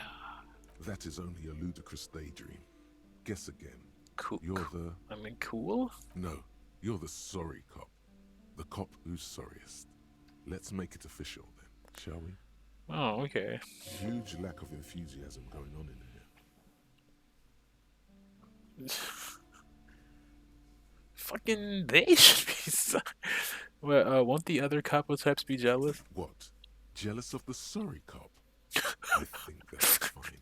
Don't worry. I mean, I am slightly worried. They'll be super, super fine. It'll be totally okay. You can dual capo type from sorry to anything. You know, I'm sorry. Of course you are. It's okay. See if you can get something out of this, like info, or maybe every time you say you're sorry, you get $1 million. Sweet. I got a new thought. What the hell is this?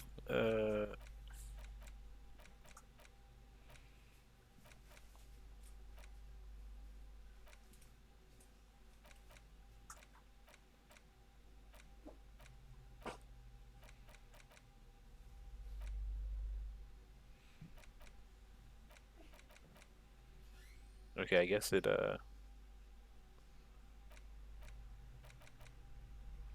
Cop of the Apocalypse. Rigorous self-critique, white morning. Can I...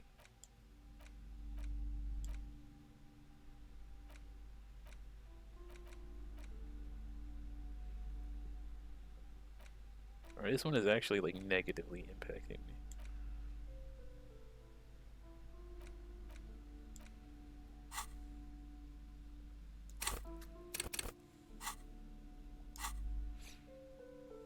Interesting.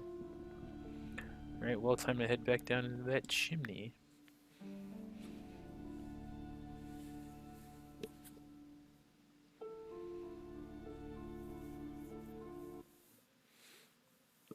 I love how it says don't be afraid to say weird things.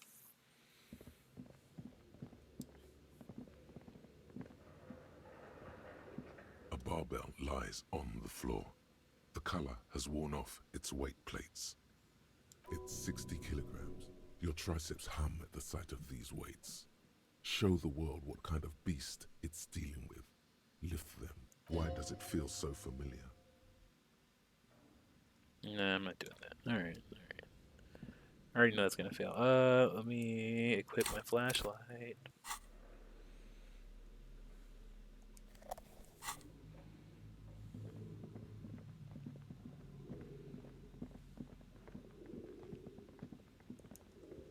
This is the thing, and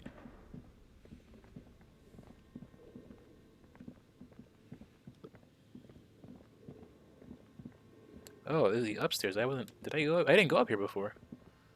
An iron safety curtain curves before your eyes, folded like a bellows. It covers half the room, blocking the way into a colossal industrial chimney. This must be where the entity lives. Give it a little knock. What an odd thing to do. Nothing happens. Still nothing. No one's home. Knock harder. Those curtains prove to be surprisingly sturdy. Your fist hurts now. There must be another way to wake up whoever is in there. Maybe we can try yelling into the furnace downstairs. Yeah, right. shoes in a puddle of melting snow. Yes, somebody is definitely squatting up here. Interesting.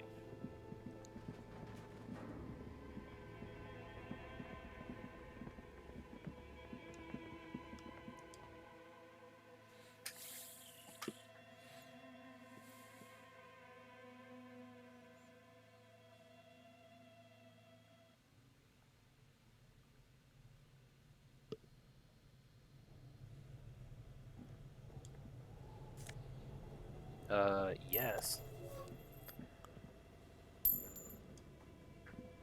A thick layer of coal dust covers the furnace, coloring it pitch black. Oh, I love this. This is funny. So I get pluses because I war painted my face, I kicked the furnace, and I called Slipstream SCA again. Well, let's try it. Something breaks loose in you. A mighty bellow echoes throughout the chimney's depths. The chatter of tiny voices above suddenly cease. Then, You hear a woman answer. you've awakened the entity. I summon the ghosts of this doomed commercial area. Answer me, spirit! Hello? Did you say anything? I can't hear you. Please come upstairs. There's a safety curtain on the second floor. I'll open it. You hear a low rumble upstairs. The sound of a curtain being pulled aside. After you, officer. Alright, Kim, let's go.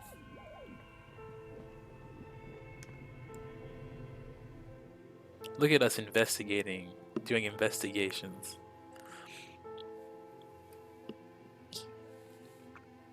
I'm proud of us, Kim. I'm proud of us.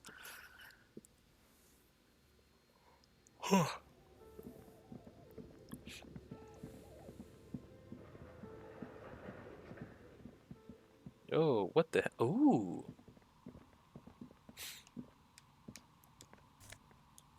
I'll take that. This tray is full of dice, colorful polyhedral dice. Candy Spencer's been. Oh wow. A game designer. Hello, I'm Nia. A bird-like woman sits on the throne of tools with emerald light shining through her hair. Did you try knocking on my window? I must have missed you. I've been listening to my Milius. So what kind of die are you looking for? Could this be the malicious entity? Perhaps it's wise to go along with this masquerade for now. You must confuse me with someone else. I have not knocked on your window. Then how did you get inside? By the south entrance? You know what? It doesn't even matter. What matters is that you're finally here. Let's talk dice. Did you have something specific in mind? Hold on. What did you mean by Milius? Yes, a Milius is like a call-in station. Oh. You need a two-way radio to access one. That's why I have these. Mostly, they just teach you to swear in different languages. But some of the stations can be quite interesting. I was so absorbed, I must have missed you knocking. Why are you asking me about dice? I'm a novelty dice maker. Tell me the name of your role-playing system and I'll make the die you need. That's why you're here, yes? That's pretty cool. As she speaks, her bone-like fingers fiddle with a ring. Her bones light, but her hands strong. No, I was looking for something else. Answers. Answers? How strange. These days people only come to me for dice and role-playing games. I'm not sure how helpful I'll be, but go ahead and ask. This person means you or no one else. Absolutely no harm. She will answer freely and honestly. What do you know about the man who was lynched behind Whirling in Rags? Nothing really. I didn't know him. Who cares about a dead body? We might be dealing with a malignant entity here. The lieutenant looks at his notebook. Then the woman under the large window. Your window looks directly onto the courtyard. You're saying you didn't see or hear anything unusual last Sunday evening? Yeah, that's what I'm saying. I'm sorry, detective, but as you know, I usually have my headphones on when I'm working. It shuts out most of the daily ruckus behind my window. Do you often work Sunday nights? It's an odd profession, making dice for people. but I like it. And I prefer doing this to sitting at home. And you never took your eyes off work to look out the window? I might have, but in this case, all I would have seen is my own reflection staring back from the darkness. Oh, me, I unequipped the flashlight. Oh wait, I'll just leave it on. It's fine. It's really hard to make anything out in the yard when it's dark outside. Besides, I rarely get up to look out the window when I'm in the zone. What do you mean by the daily ruckus? Well, there's always something going on in the Whirling's backyard. During daytime, there are usually those kids. And lately, I've been seeing a lot of drunk workers hanging about. Must be because of the strike. Hanging? She's not sorry to disappoint you. Informing on someone in a murder investigation would intrude upon her focused existence. But I never saw anyone during that fateful Sunday night, I'm afraid. I see. Thank you for your answers. She nods. Anything else, officer? Hey, so where are we anyway? What is this place? We're inside the chimney of an old central furnace. It's strange, I know. She looks at the ruddy bricks that make up the walls. Even though they've been repainted, there are still signs of coal-black soot here and there. But when I arrived here, all the other rooms were taken, so I had to build myself a makeshift home. Besides, I don't really have to pay any rent here, so that's a plus. Plaisance was right. There's an entity living in the chimney. You should ask her about the curse. Creative. I've heard this place is cursed. Did you know that people call it the doomed commercial area? I've heard the stories, but I don't think those stories are true. She's convinced that the Plaisance is the one who sent me. She's convinced that this place is swarming with malicious entities. Plaisance, the bookshop lady? I've heard that her business is doing rather well. Have the energies spared her somehow? The curse just biding its time before it strikes again. Sooner or later, everyone will fail, even her. I don't know why the bookstore hasn't gone bankrupt yet. That's why I'm investing. Actually, the bookstore isn't doing that well. There are hardly any customers, and she has to exploit her own daughter to keep the company going. Oh, right. But it's not just the bookstore that's still up and running. What about the Whirling in Rags? Some people say it's part of the building complex.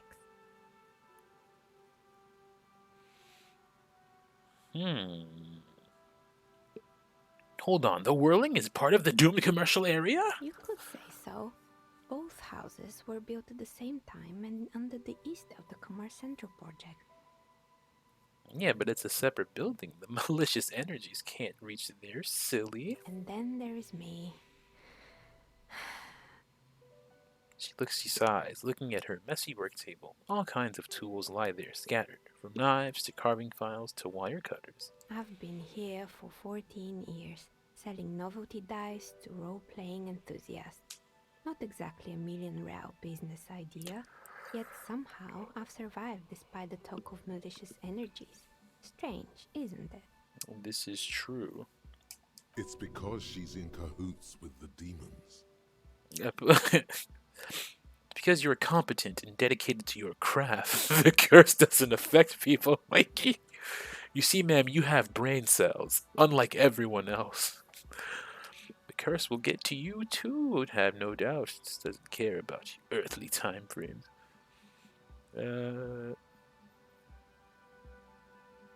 It's because you're competent and dedicated to your craft. The curse doesn't care for people like you.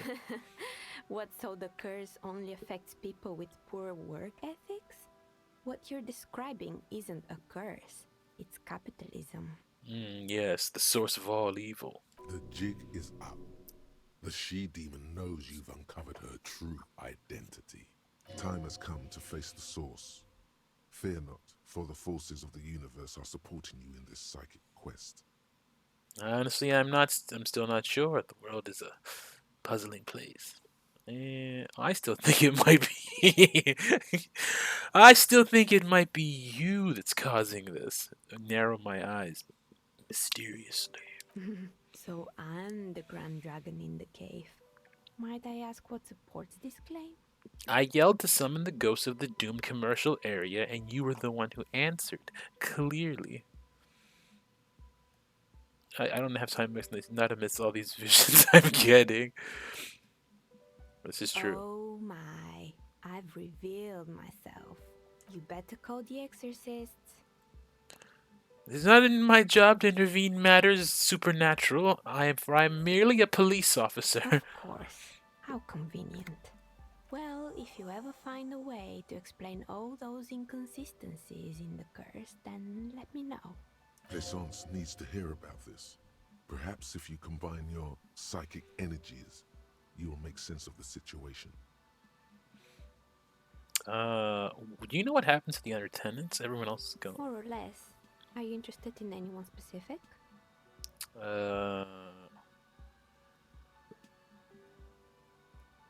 I found the building's intercom, but it's not working. Oh, right. I hope you didn't try to ring me. I think none of those doorbells work, including mine. I'm still in the middle of connecting the wires. Sorry about the confusion. I was wondering about the whirling... Yeah, I saw a name East Delta Pinball on the doorbell. Right. It used to be a gaming arcade. This is an ancient failure, before my time. I'm not surprised, however. Damn. My advice, don't base your business on a fad. Hypnotism, floriography, trick-track, especially pinball. Pinball's not a fad. Agreed. Pinball is the worst. Damn. His disdain for pinball could not be clearer. Strange thing happened when I tried calling a company named Slipstream SCA. Someone answered. It can't be true. They don't work here anymore. They've been gone for years. Are you sure it was Slipstream SCA? Was it a woman? Maybe it was Plaisance from the bookstore. No, she said she was from Tricentennial Electric. Tricentennial Electrics? It used to be a major electric company 100 years ago. Are you sure it wasn't just some kids playing a prank on you? No, it was something else. It was eerie. No, it was something else. Something eerie. Pranks can be eerie. Oh, the kids these days. We were just one of them, and now they're terrorizing us. No solidarity. I was wondering about the whirling in rags. Actually, since you might be recording, I called again later and I got the exact same. Why would Slipstream SCA have a 100-year-old recording as their doorbell message? Doesn't make any sense. I'm still convinced it was nothing more than some elaborate prank. My money is on electrical anomaly. I've heard of these, especially in an old building like this. Is it part of the same building complex? You could say so. Both houses were built at the same time and under the East Delta Commerce Center project. That explains why you can call the whirling from the intercom, albeit I doubt that anyone responds. If the whirling is part of the same building, then it's part of the Dune commercial area. The darkness of this place is there, too. So you're telling me the doorbell with the empty name card was yours? That's right. I haven't even written my name there. As I said, it's quite useless right now. It doesn't work yet. You had a few more questions about the building. Sure, I'm listening. I found creepy mannequins. There used to be a fashion atelier here, but I have forgotten the head designer's name. They were doing well for a couple of years, until the insect rights activists came. I didn't know insects had any rights or activists. Yeah, the atelier didn't know it either. They produced a certain collection that used chitin among the materials. Apparently chitin is made in the Occident, where it's extracted from beetle wings. And you know how all kinds of political movements are big in the Occident. The activists shut down the biggest chitin supplier, which of course caused the price to skyrocket. And, naturally, all the most fashionable tastemakers refused to be seen in chitin from then on. The atelier went bankrupt before they could finish the collection.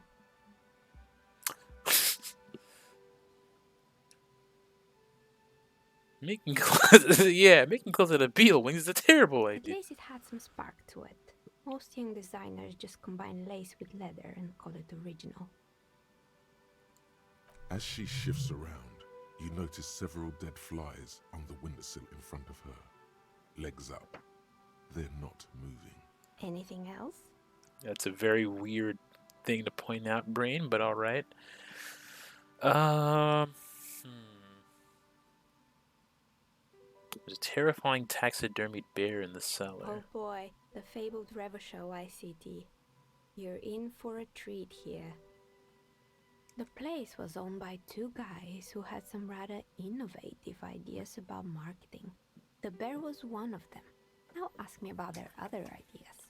All right, what about the other ideas? There was really just one, and it involved picking out the prettiest girls in the neighborhood and paying them 20 cents per hour to man the booth.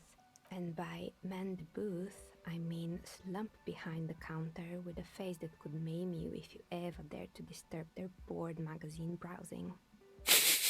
Sounds like she really didn't like those girls. Fritta does the same thing.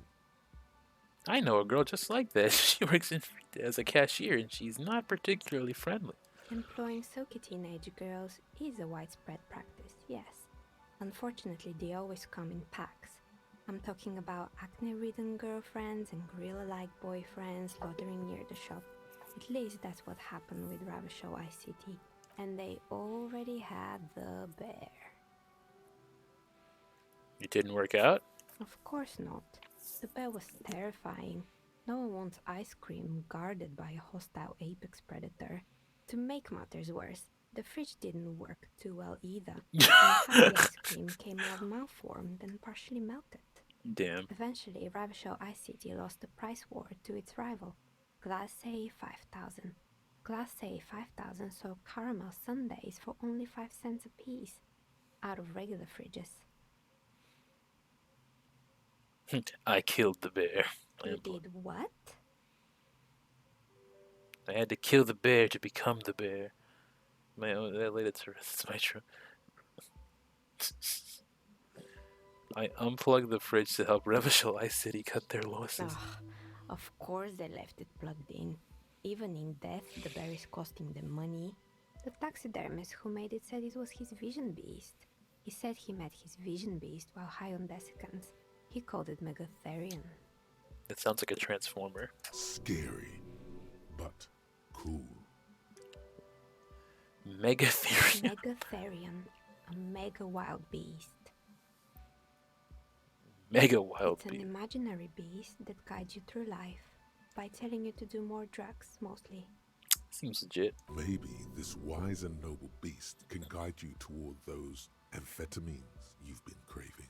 The horrific necktie tightens around your neck, strangely excited. But it doesn't feel particularly fun this time around. Not now, you beast. What? Do you ever feel like your vision beast is trying to blackmail the fun out of you? No, officer. I don't have a vision beast. Normal people don't have vision beasts. Only drug-addled madmen like the taxidermists do. What about neckties? Do normal people have horrific neckties? Neckties? I guess they do sometimes, officer. But I don't understand how it's relevant to our discussion. Anyway, now you know the story of the fallen ice cream empire. Outside it's light. Light scatters from the low-hanging cloud cover. There's always the threat of snow. Anything else? Another failed business, perhaps? I've been here for a long time. So you do have other questions. I hope it clarified things a bit. What else? How did you become a How dicer? did I become one? It was a business decision. I was a regular jeweler at first, but that's an unfocused field with too much competition. Some of my friends were role players. They asked me to make some polyhedral dice out of cobalt. That was my first order. I grew it from there. Do you like RPGs yourself? Not especially. I like working with rare materials and a steady pay. And role players as customers? They're nice people. She's thankful for the security they provide her. Of course. Tell me what you have in mind.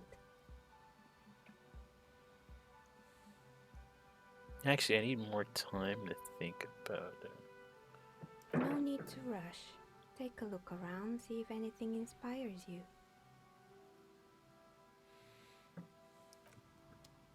Okay, let's see. We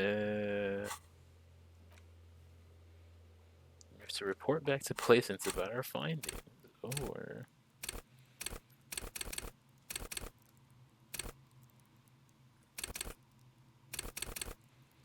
our psyche, or our physique. +2, +4. Yeah.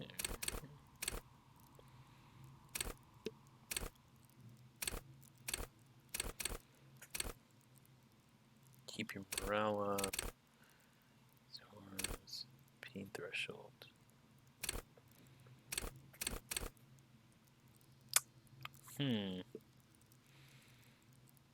Okay, I'm gonna do visual calculus, cause again we're starting to get some headway in to the crime scene.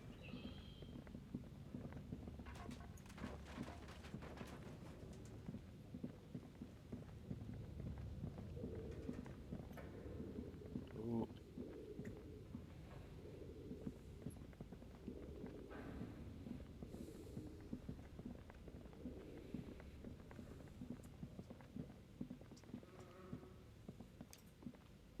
Wait a minute.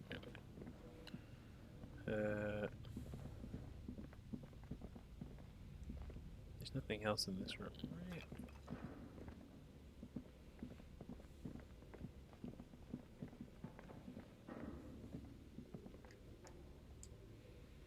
This appears to be some kind of machine. A radio computer. Just sitting here without anyone inside.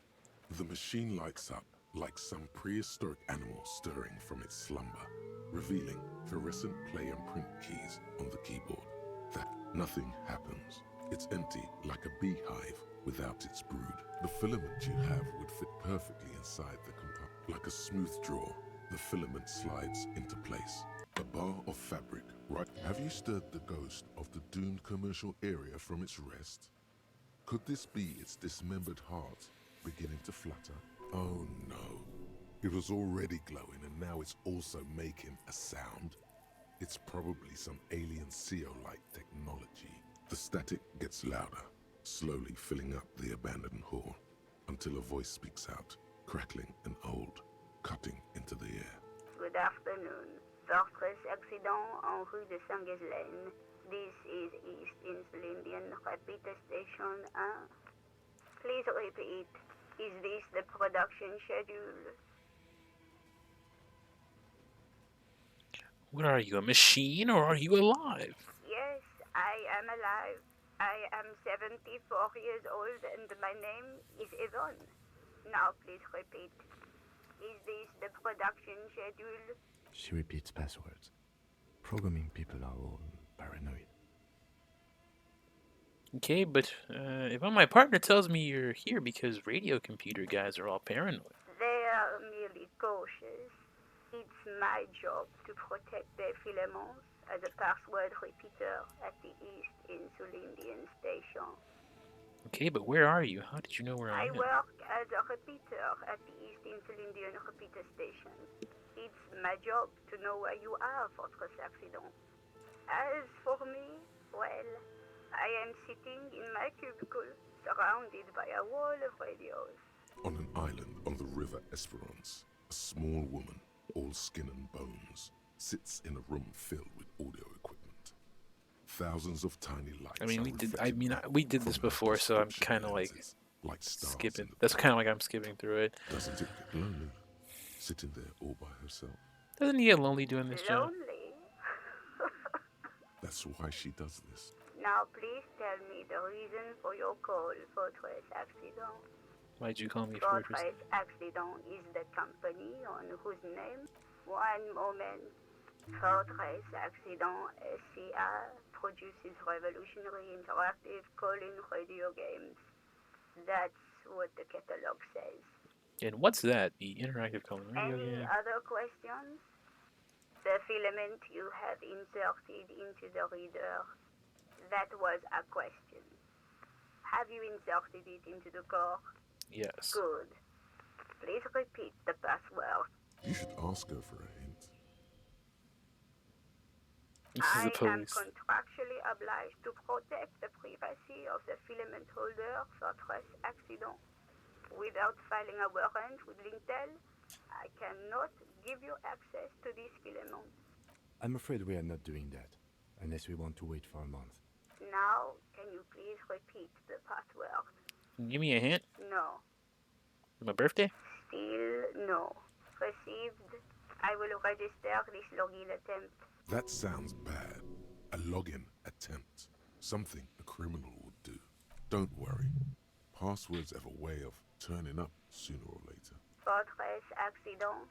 Is there anything else I can do for you today? Thank you, and goodbye. Tiles on the cube are still smoldering, casting the framework in a soft glow. Fluorescent play and print keys shine on the keyboard. Oh. Hello, Jubei. Yeah, and there is Cat. Jubei.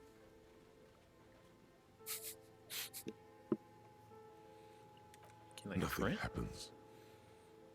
Yeah, I guess I'll take it out. The filament slides out of its glowing nest. Kim, we gotta find that password.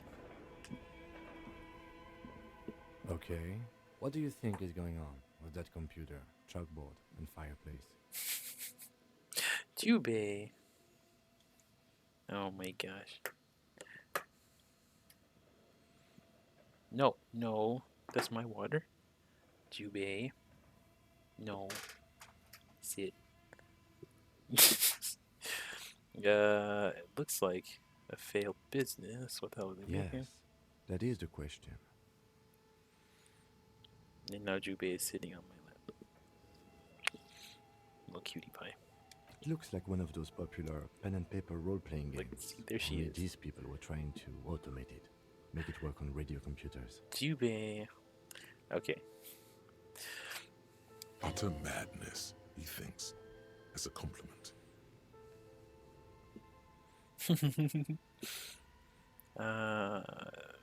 Okay. No idea. They stopped filling out the schedule on the chalkboard. Indeed, it's ambitious and untethered from reality, but...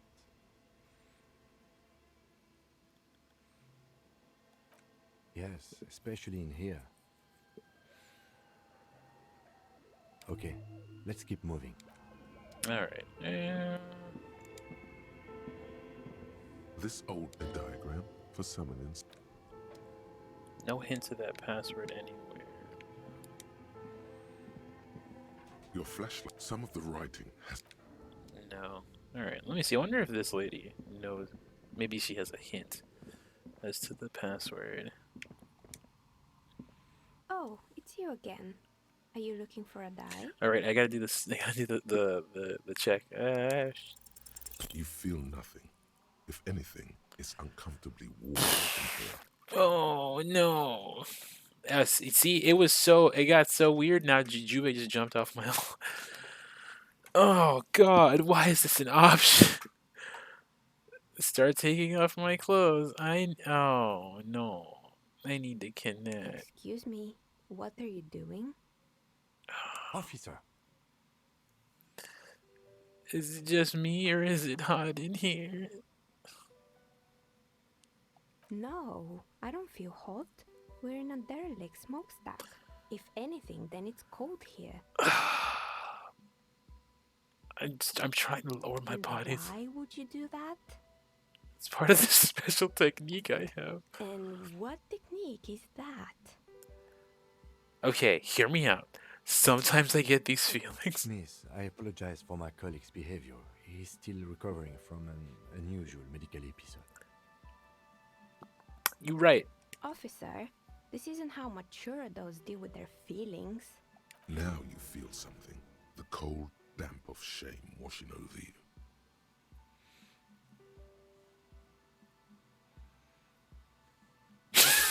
No, it's not like that. I mean, I can feel the wind, right? I don't know, the air pressure, and then the air tells me things.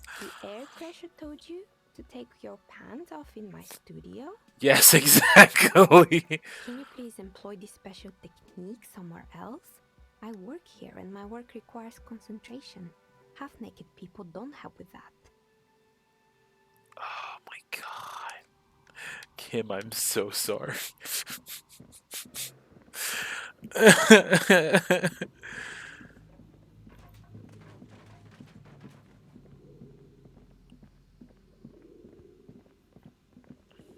Alright, alright. I guess we're not gonna get much answers out of here.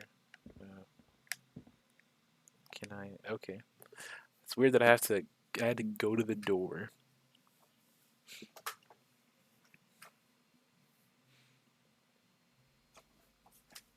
Man, I really want French fries right now. I don't know why.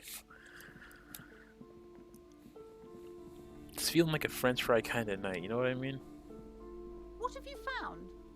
And also, do buy the books. There may be teachings in them.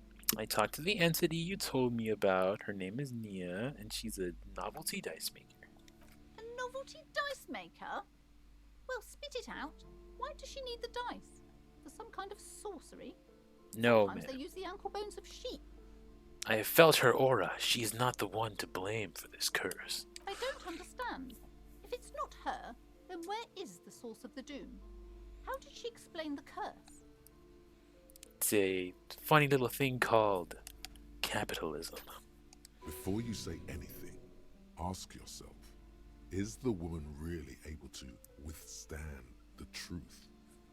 You can't handle the truth. Just don't say you don't have any answer yet. The uncertainty is killing her.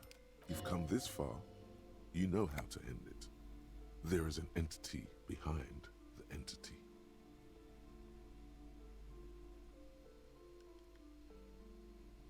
She says there is no curse. Their midichlorian count was too low. There is no curse because there are too many inconsistencies. Basically, get good. Too many inconsistencies. What kind of talk is that? Well, first, you're one of those inconsistencies. I am not doing as well as it looks like I am. I only have my Simone's wards to thank for the protection they provide. As I said, she's a novelty dice maker. Her business has been up and running for a long time now. Yes, because her business consists of the psychic leech that's been feeding the curse. Red blotches appear on her skin. I see that you've fallen for her manipulation, Detective.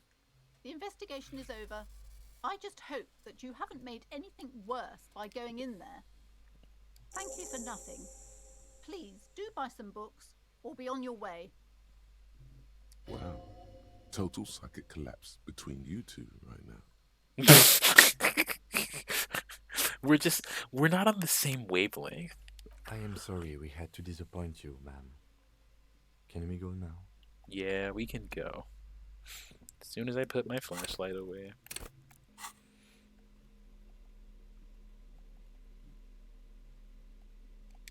No.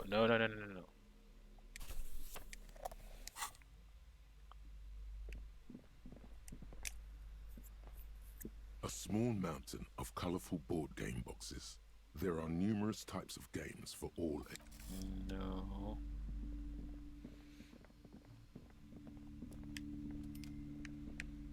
Where's... Does it have the birds? A sulfur-crested cockatoo sits on the cover, its beak slightly open. It looks as if the bird is calling out the book title, From A to Zurich, a guide to a well-behaved cockatoo. Flip through the page. Turns out that there are so many different cockatoo species, and they all have behavioral problems. What about this guide to cockatoos, storekeeper? It's a must-have if you own a cockatoo. I've heard they're quite capricious. Ooh, I get attempt to steal it. Yeah. Slowly, you move your hand toward the tome of cockatoos. Before you reach the book, you're interrupted. Do we really need to do this? I think not. Oh, fuck him, you're no fun. Fine. I shall leave. For now.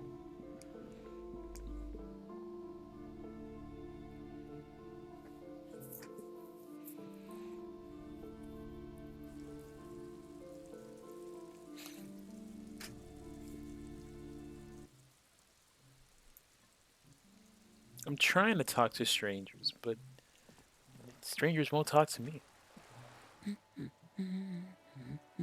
Protect and serve, madam. I have found your husband. God damn it, I already told you. My husband isn't missing. Well, I found him nevertheless. I'm that good. Very well then. Where is he? There. Around the corner, he has pissed himself.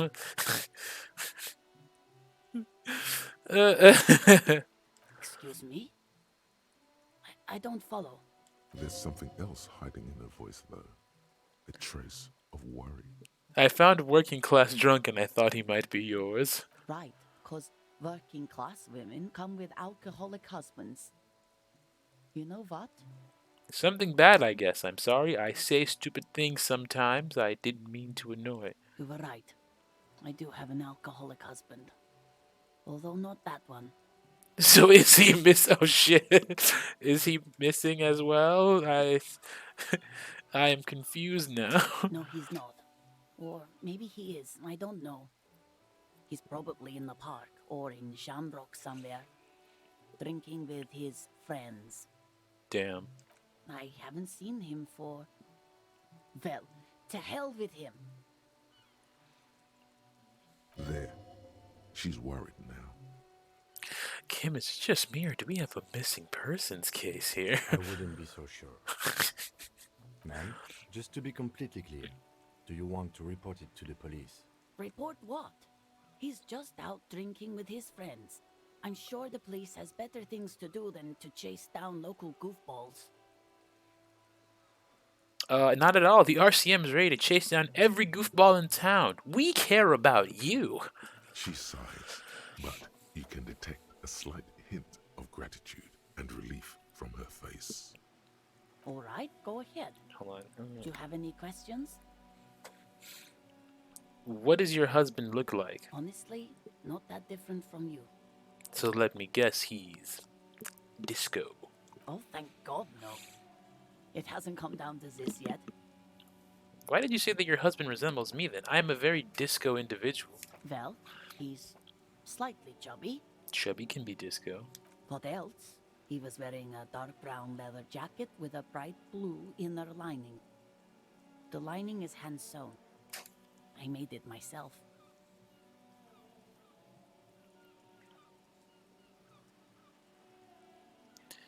Well, all A out. It's his cool jacket. God knows it's too cold to run around in this, but he refuses to change. I even tried throwing it away once, but he just dug it out of the bin. Can you believe it? Well, if the jacket is really that cool, then I totally understand. Well, what can you do? I hope that at least that extra lining helps him keep warm at night. I wouldn't like him to catch cold. That would not be very cash money, though. She's thinking about him out in the cold, in some park, or on the coast. And it's making her more and more worried. When did you last see him? Yesterday morning, he went to the library. He went to retrieve my book, and he promised he'd walk straight back home. Because we talked about this. We talked about not wandering off again. I don't know what to do. I honestly don't know what to do with his addiction. Just makes me feel weak. It is kind of interesting. I do enjoy how this game's approach to side quests are. Cause it's basically just, hey, just pester the hell out of somebody until they give you a mission. She turns away from you. It's like I'm working for the extra goal as opposed to just being, it being plopped on, just like, wow, hey, I'm here and I need help with something. I think I got it. So you are going to look for him? No. She genuinely wants you to know. Don't make her ask. Yes, I will bring him home to you. Thank you. Please do. Even though I'm sure he will return home by himself. I'm still sure of that. She tries to maintain a brave front, even though her eyes reveal the opposite. I'm sure he will too. When he does, would you let Precinct 57, Kim Kitsuragi, know? Gives her a slip of paper. I will, Of course, officer. As I said, it's probably nothing. Thanks. We're on the case. Come on, Kim. We got a guy to track down.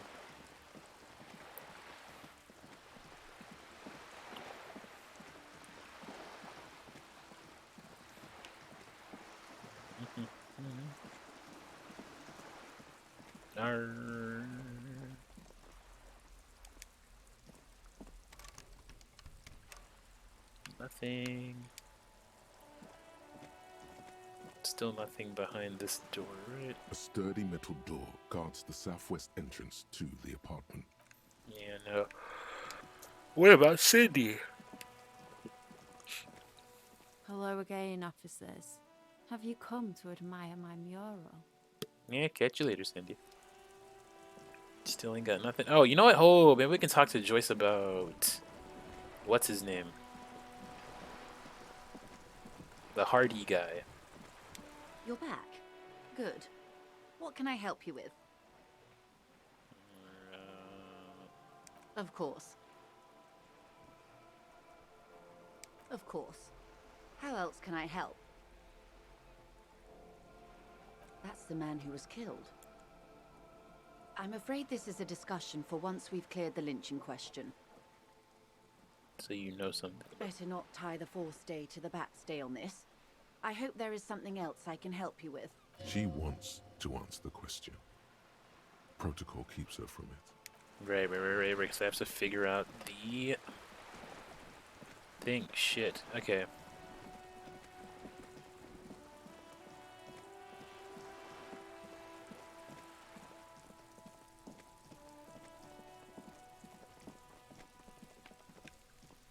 What is back over here? Can I go there?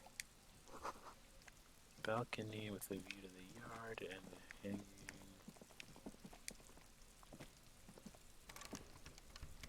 It's a place I can't get into. What? Smoker up there could be a witness. Talk to him. Where? Wait, zoom out. Aha! You, sir. You see a young man on a balcony nursing a cigarette. His eyes have been following you for a while. Not looking for any trouble, officer. Why are you whispering? It sounds like you're already in trouble. There's no trouble. I'm just speaking in a lowered voice. I don't want to be seen talking to the gendarmerie, if that's okay. I just want to finish my cigarette. It's the god of cigarettes and youth. Ask him if he's got anything to spare. Hold on. Can I at least have a cigarette? Apologies, but this is my last one. God damn it. The god himself. I need absolution. Absolution? I don't know that brand, but I'm pretty sure you can get Astras at the Frit. Can't you just, like, toss that one down? I'm not sure that's a good idea. You're right. That was obviously a bad idea. Wait, no, I'm not going to say that. You shut up and throw, kid. I'm not throwing anything. There's no way you catch that cigarette anyway. What, really? Damn. Yes, really. Don't even try. You'll just embarrass yourself. You're right. That was obviously a bad idea. Forget I said anything. As you wish. Actually, the gendarmerie really needs to talk to you. Is it really that important? Yes. Like a nervous cat, he keeps stealing looks at the neighboring windows. All right, but make it quick. Once I finish this cigarette, I have to run. Looks like you got a good view of the Whirling's backyard. Tell me anything about the hanging? I'd even go so far as to say that the view is a little too good, my dear gendarme. Do you have an estimate of when the body will be taken away?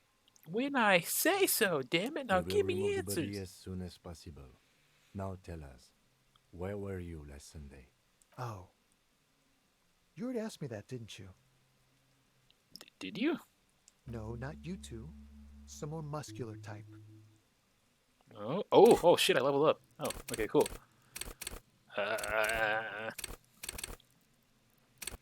Should we, let's see, suggestion? Maybe empathy? No. Yeah, and I feel like maybe empathy. Empathy has been working in our favor so far.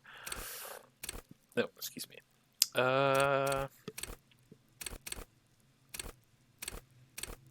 Hmm. Composure, straighten your back, keep your poker face. That might come in handy later, though. Let's see, what does this do? For core players, cool people. You know what? I feel like maybe composure, because composure might come in handy when we're talking to like that hardy guy again, or measurehead. I honestly I haven't. I am throwing. I'm just gonna say this. I'm throwing skill points. Just whatever I feel. Just to whatever. I don't really have a plan, as it were. It's just whatever I think might work out best. Uh, hmm. Let's see. I think I'll do. I think I'll do composure. Oh, let's hope it works. Also, what is this? Oh, damn it! Really? Okay. And when did you speak to this more muscular gentleman? Last week? I don't know. Look. He looks around the courtyard again. Rain patters on the windowsills. Dead houseplants. Too late to do them any good. You didn't answer the question. What were you doing last Sunday? I had a friend over. What kind of friend? It was my Sunday friend. You have friends for every day of the week. A Sunday friend. How intriguing. Makes sense. Friends are nice on Sunday. You don't have to work.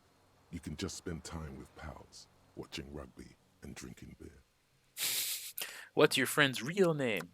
Did he see something? He doesn't reply, gesturing no with his cigarette. Under the grey sky, the neighboring windows are streaked with rain. Someone hides behind a curtain.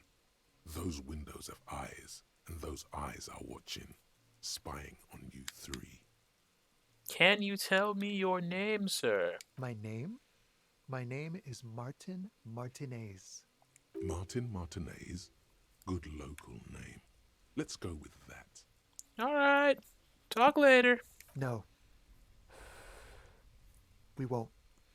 Oh, God, that's very ominous. Now, if you'll excuse me, I really need to get going. No. I must convince him to stay. Suggestion, go. This isn't the place or time for questions. Who knows who might be watching from the distance, hidden behind the curtains? Hey, listen. I'm just trying to make things okay again. Can we meet again elsewhere? For a moment, the man on the balcony seems almost vulnerable. Something moves in the depths of his feline eyes. Compassion and a hint of understanding. I am sorry, but I really don't have the information you're looking for. His voice is soft and deliberate. With a flick of his wrist, he sends the cigarette butt sailing over the rail. But, hold on. What's that? For a split second, his hand lingers, as though gesturing towards a stone placed right next to the front door. It's a sign. A sign. Good luck with the investigation. He walks away.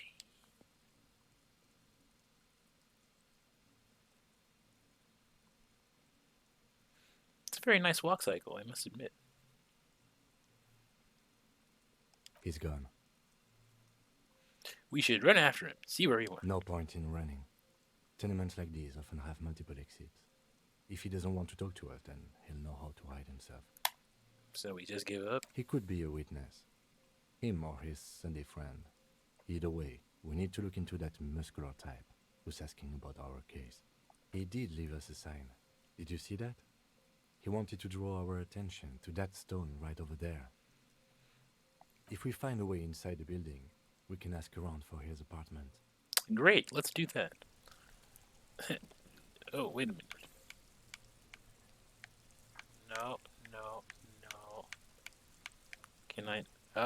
Tiny rock. A stone, like any other, lying in a whirl of sleet and mud. Maybe there's something under it. Imagine I had a skill check to check under this rock and I failed.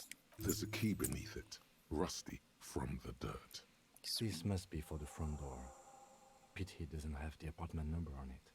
This building has many apartments, and a man can be in any of them. How do we find the right one? We'll just have to go in and see. Sweet. Making some headway. Ooh, did not see this coming at all. A mysterious stranger alone on the balcony smoking a cigarette. Me and my partner. 2 guys yelling from the bottom of the balcony. Really awkwardly. Eviction notices and missing pets are plastered on top of each other. So there we were. Body still hanging in the tree. Guy just sitting there. So he just went inside the building. What the hell is it? Flip up glasses, the auditor. This book is box full of cleaning chemicals, the smell of laundry detergent. So anyway, there I was, walking through the halls, investigating. Kim is like, bro, why are you narrating? Drawing a 5-pointed star on the wall. This door has been closed with a padlock. A chalk-drawn number on the board says, number 11. No reply. It's a solid lump of metal, but the shackle is deeply corroded. A solid pair of chain cutters would make short work of it. Better whip out those cutters. You won't get very far otherwise.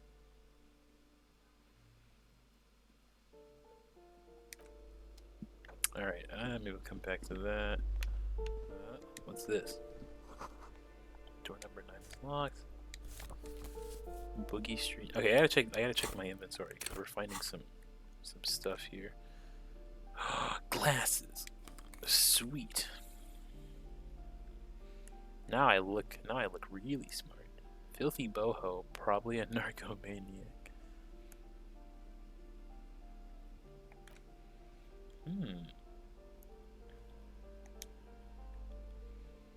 Postcard boogie. Yeah, I'm not gonna lie. I'm exhibiting some very nice. Look at you know, I feel like I look pretty swaggy. I'm not gonna lie. Let's see. What's this? 25 cents. Oh, that's the lady from the door. Give me a moment.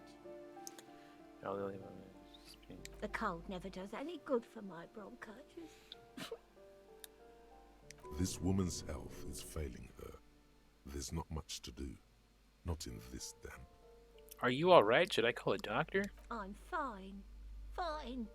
Don't you worry about me. Damn. You're still worried. It's very worrying. Now, what do you want from me, policeman? I'm looking for Martinet. Oh, you'll find plenty of Martins here. Don't you worry. No, you don't understand. I'm looking for a real person named Martinet. That's his name. Why would he lie to me? Pea-brain. Someone played a trick on you. Martinez is a name for anyone who comes from Martinez, like Tim Jamrock or Raoul Ravachol. Oops. You really didn't get the joke there. Bruh. I thought it was obvious. Anyway, officer, we don't have the witness's name. How about a young male in his mid-20s, dark hair, skinny builds, smoker on the balcony? Know where he lives? Yes. I know who you mean. The scrawny boy who's always smoking like the devil, right? Yep, that's the guy. Somewhere in the building, a child starts crying.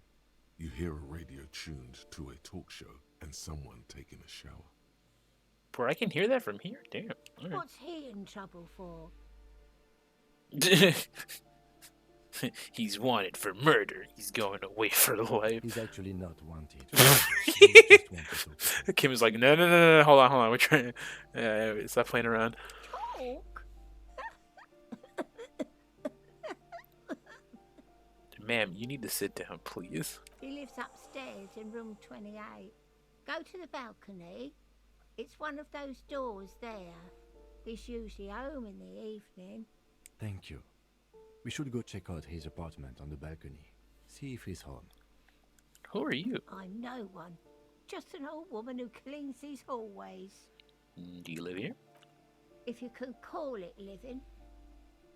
I have a little room upstairs right next to the coal room. It's barely bigger than a closet. But I don't complain, no. I have my bed and my aching bones to keep me company.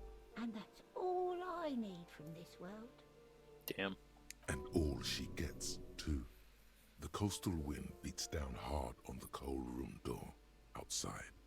Splashes of waves make the balcony slippery. I do want to ask her questions, but also I want to get to this guy. All right, let's see what the questions are. Ask away, policeman. Who lives behind the padlock door? Oh, that one is a scientist, a future scholar. I think he studies astrology at the community college. Education's good. I always tell them to study. Astrology? Something to do with all those stars around his door. He asked me to leave his drawings up on the wall. You sure you don't mean astronomy? That's what I said. Astrology. The lieutenant shakes his head, as though to say, let it go. No, Kim, I am not going to let it go. This is a common mistake that needs to be corrected. Come on, people. Try to keep up any standards here. It's not about stars. It's... forget it. What can you tell me about Cindy? The artiste? Nothing I can do about her, I'm afraid. She ruins the walls faster than I can clean them. Still, she leaves an old lady to her business. More than I can say for others. That's all, thanks. She mumbles some kind of a response, then hacks something into her handkerchief. Well, I'm off. Please don't die in the 5 minutes that I'm gone. The firing squad for the rich. Apartment number 8, their mailbox is overflowing.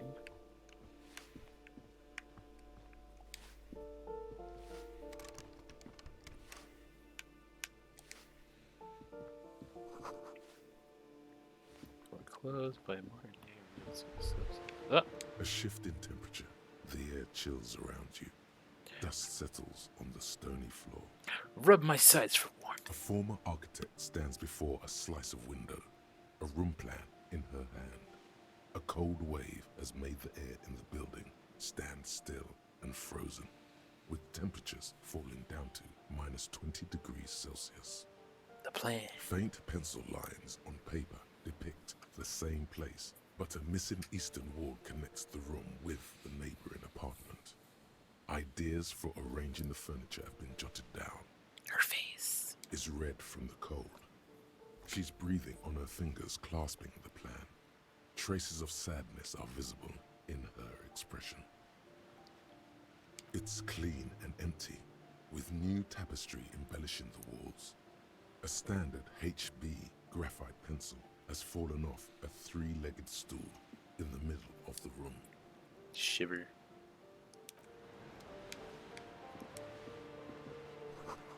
Someone has torn down the... Oh, okay. Interesting.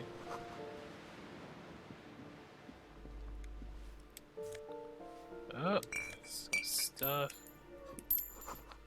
An old grocery. Some table and some checks.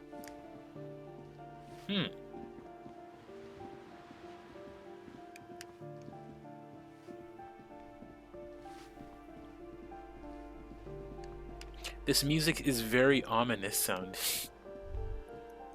That isn't just a five-pointed star. It's an inverted white pentagram cradled in a wreath of antlers. The iconography of communism, in other words. I see. The star and antlers was developed in the 6th decade of the last century and quickly adopted by Mazov and the communards during the revolution. Even today, half a century after, the star and antlers retains the ability to evoke hope, disappointment, and fear in equal measure. What's the deal with the antlers? The wreath of antlers represents a natural crown. It was about building a society that could exist in accord with the natural world, and at the same time, above it. Why white? Because white is the color of peace. Hmm. I don't know if I agree with that. Why is the star To upside down? symbolize the toppling of the old order. Also, some social democrats were already using it. What does it invoke in me specifically? Gone is What? the glory of hope. Only the scribblings of impoverished students remain in dirty hallways. Damn. This door has been closed with a padlock. A chalk-drawn number on the board says number 11. Just gonna break and enter. I'll do it.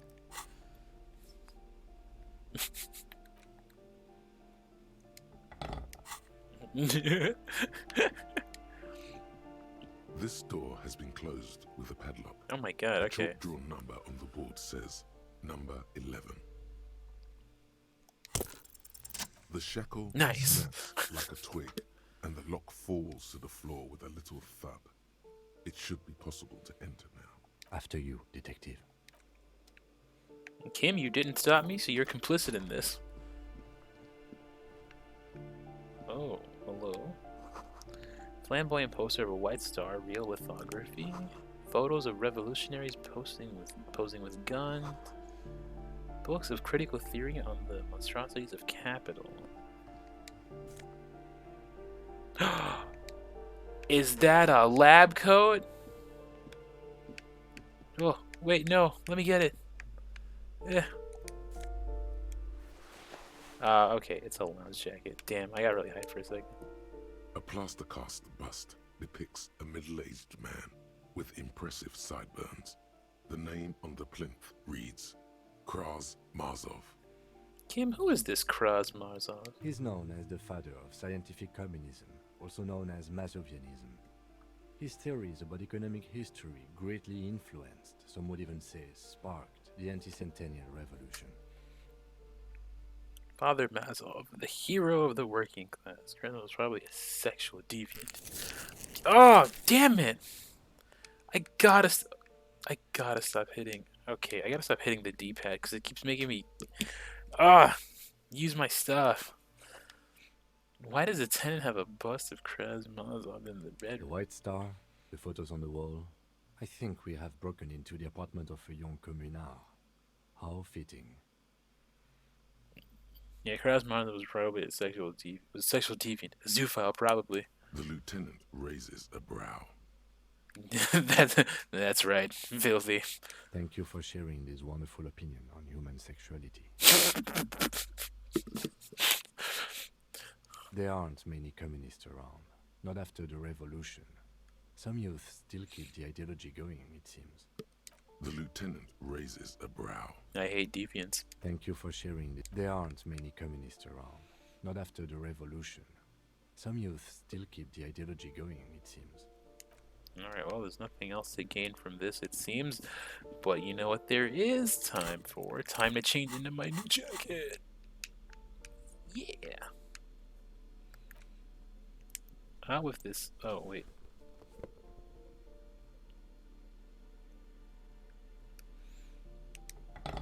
How with this old, boring jacket? And then with this cooler, better looking jacket. I look like a real gangstar. I've leveled up, Kim. I have a white jacket now.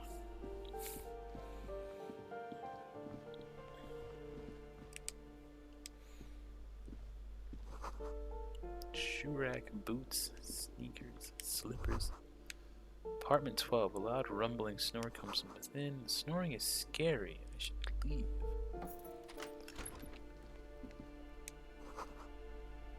Covered in slime? That's one gross looking bathroom. Okay. How am I supposed to get to the...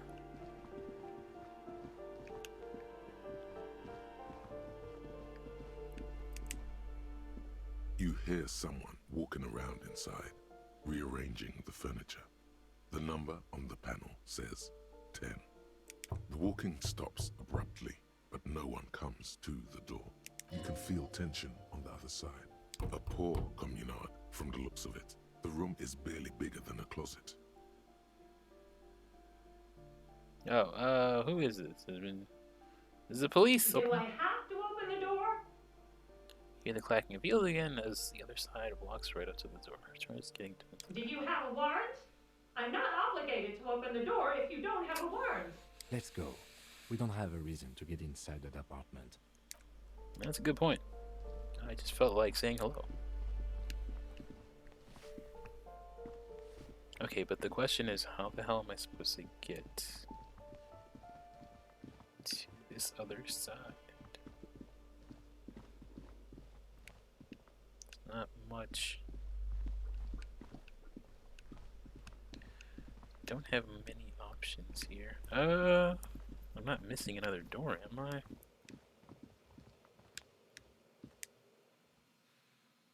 Let's see.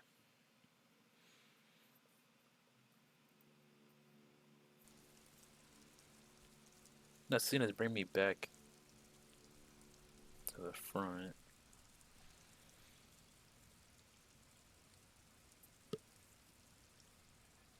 Okay.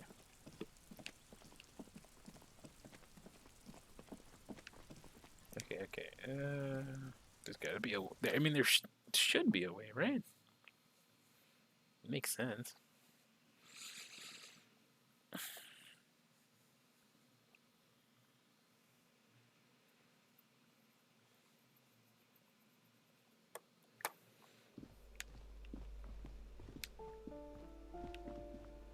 Okay.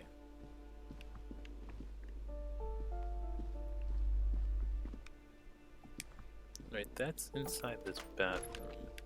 There's nothing, there's no way for me to go here. So...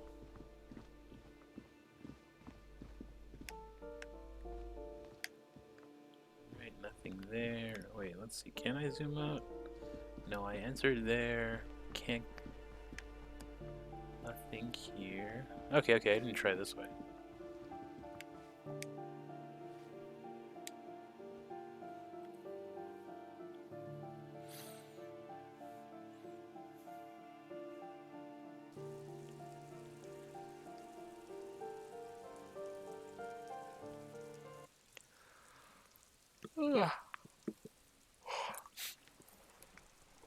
Oh, no, I'm just outside on the front.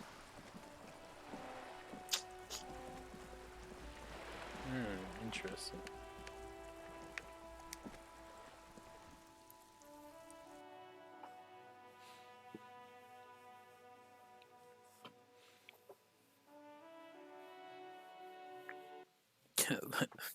Our next hurdle, getting upstairs.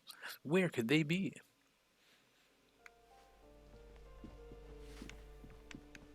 Oh. No. Wait, that was a different door. Okay. That might be the door we were looking for.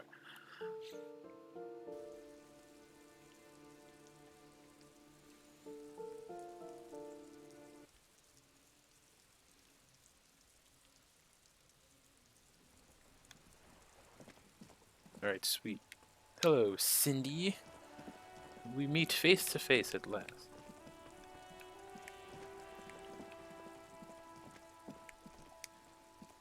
Ooh, the piggies have learned how to saunter up staircases. I didn't think you could do that with hooves. But here you are. We cops don't like closed doors or unreachable perches, or people having the high ground on us. Reminds me of episode 3. Yeah, you got me now. The dynamic between us has completely changed. That smell coming from her paint bucket. It's not paint. It's heavy fuel oil. Is that heavy fuel oil? Red dyed heavy fuel oil, intended for exclusive use in government vehicles, to be precise. What did you think I was using? Aquarels? Sucked it out of a cop's fuel tank myself. Back in Jamrock. She really did it. She's proud of it too. That is some clever cultural commentary. You ain't seen nothing yet, Piggy Boo. You keep looking off to the side. Okay.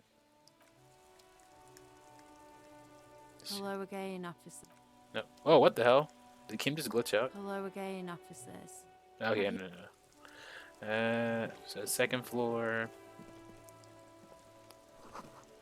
Doors locked. Above, tarps flapping. Forgotten hammers and nails rust. I'll take that.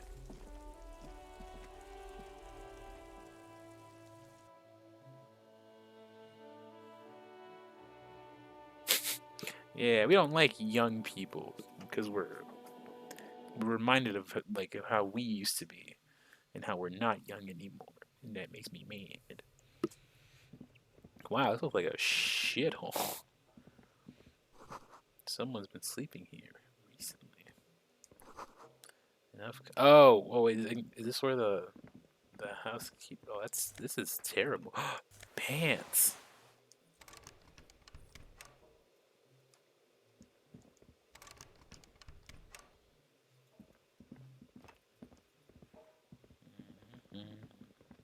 There's nothing.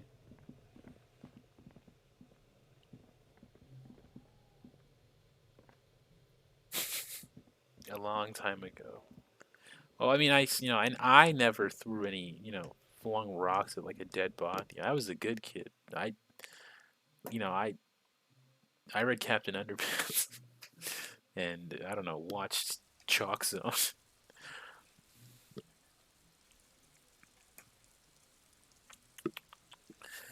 Okay, so that wasn't the way. There's no other way. Of course, there's not. All right. Well, very interesting.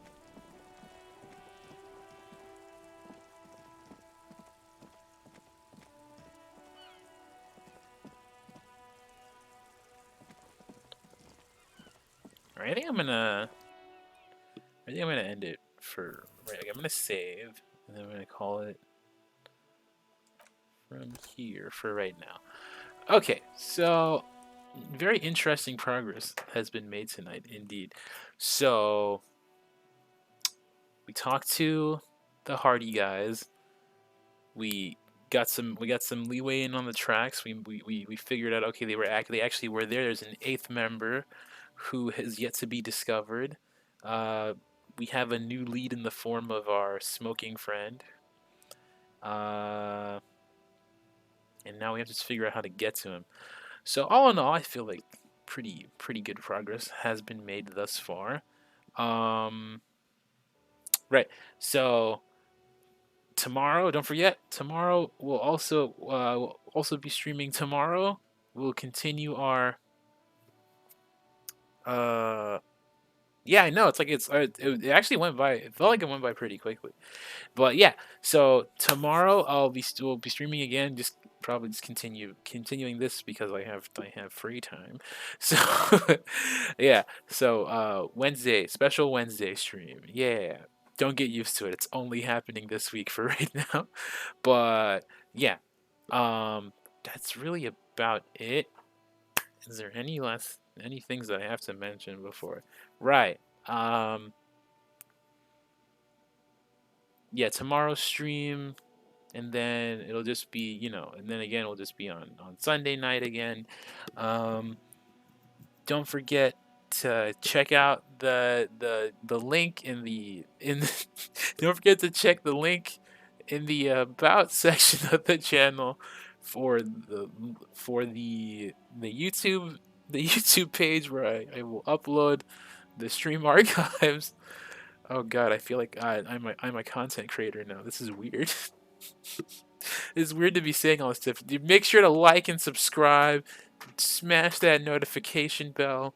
I don't know. I mean, there's no notification. There's no like and subscribe. Thanks for watching. Have a good night, everybody. Goodbye.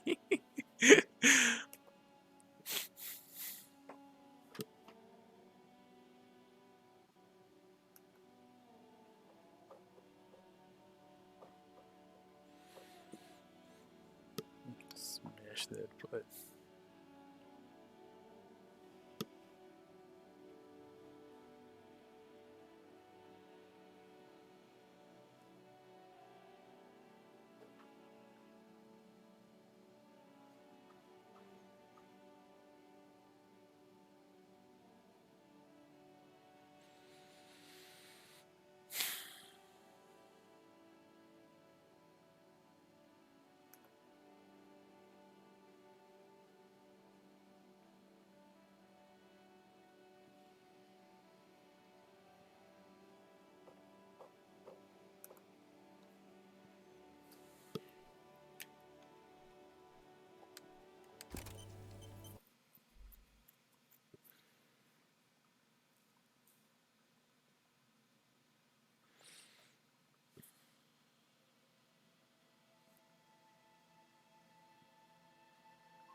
Yeah, I don't know why it's still. I do not know why it is still alive. I am trying to disconnect. It's very interesting. Well, OBS has decided it will keep running anyway.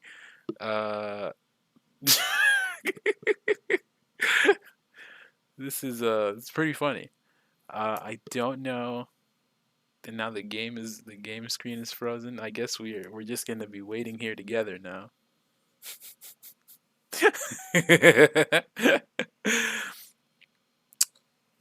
Yeah. Internet. Okay, cool. Now it's okay. Now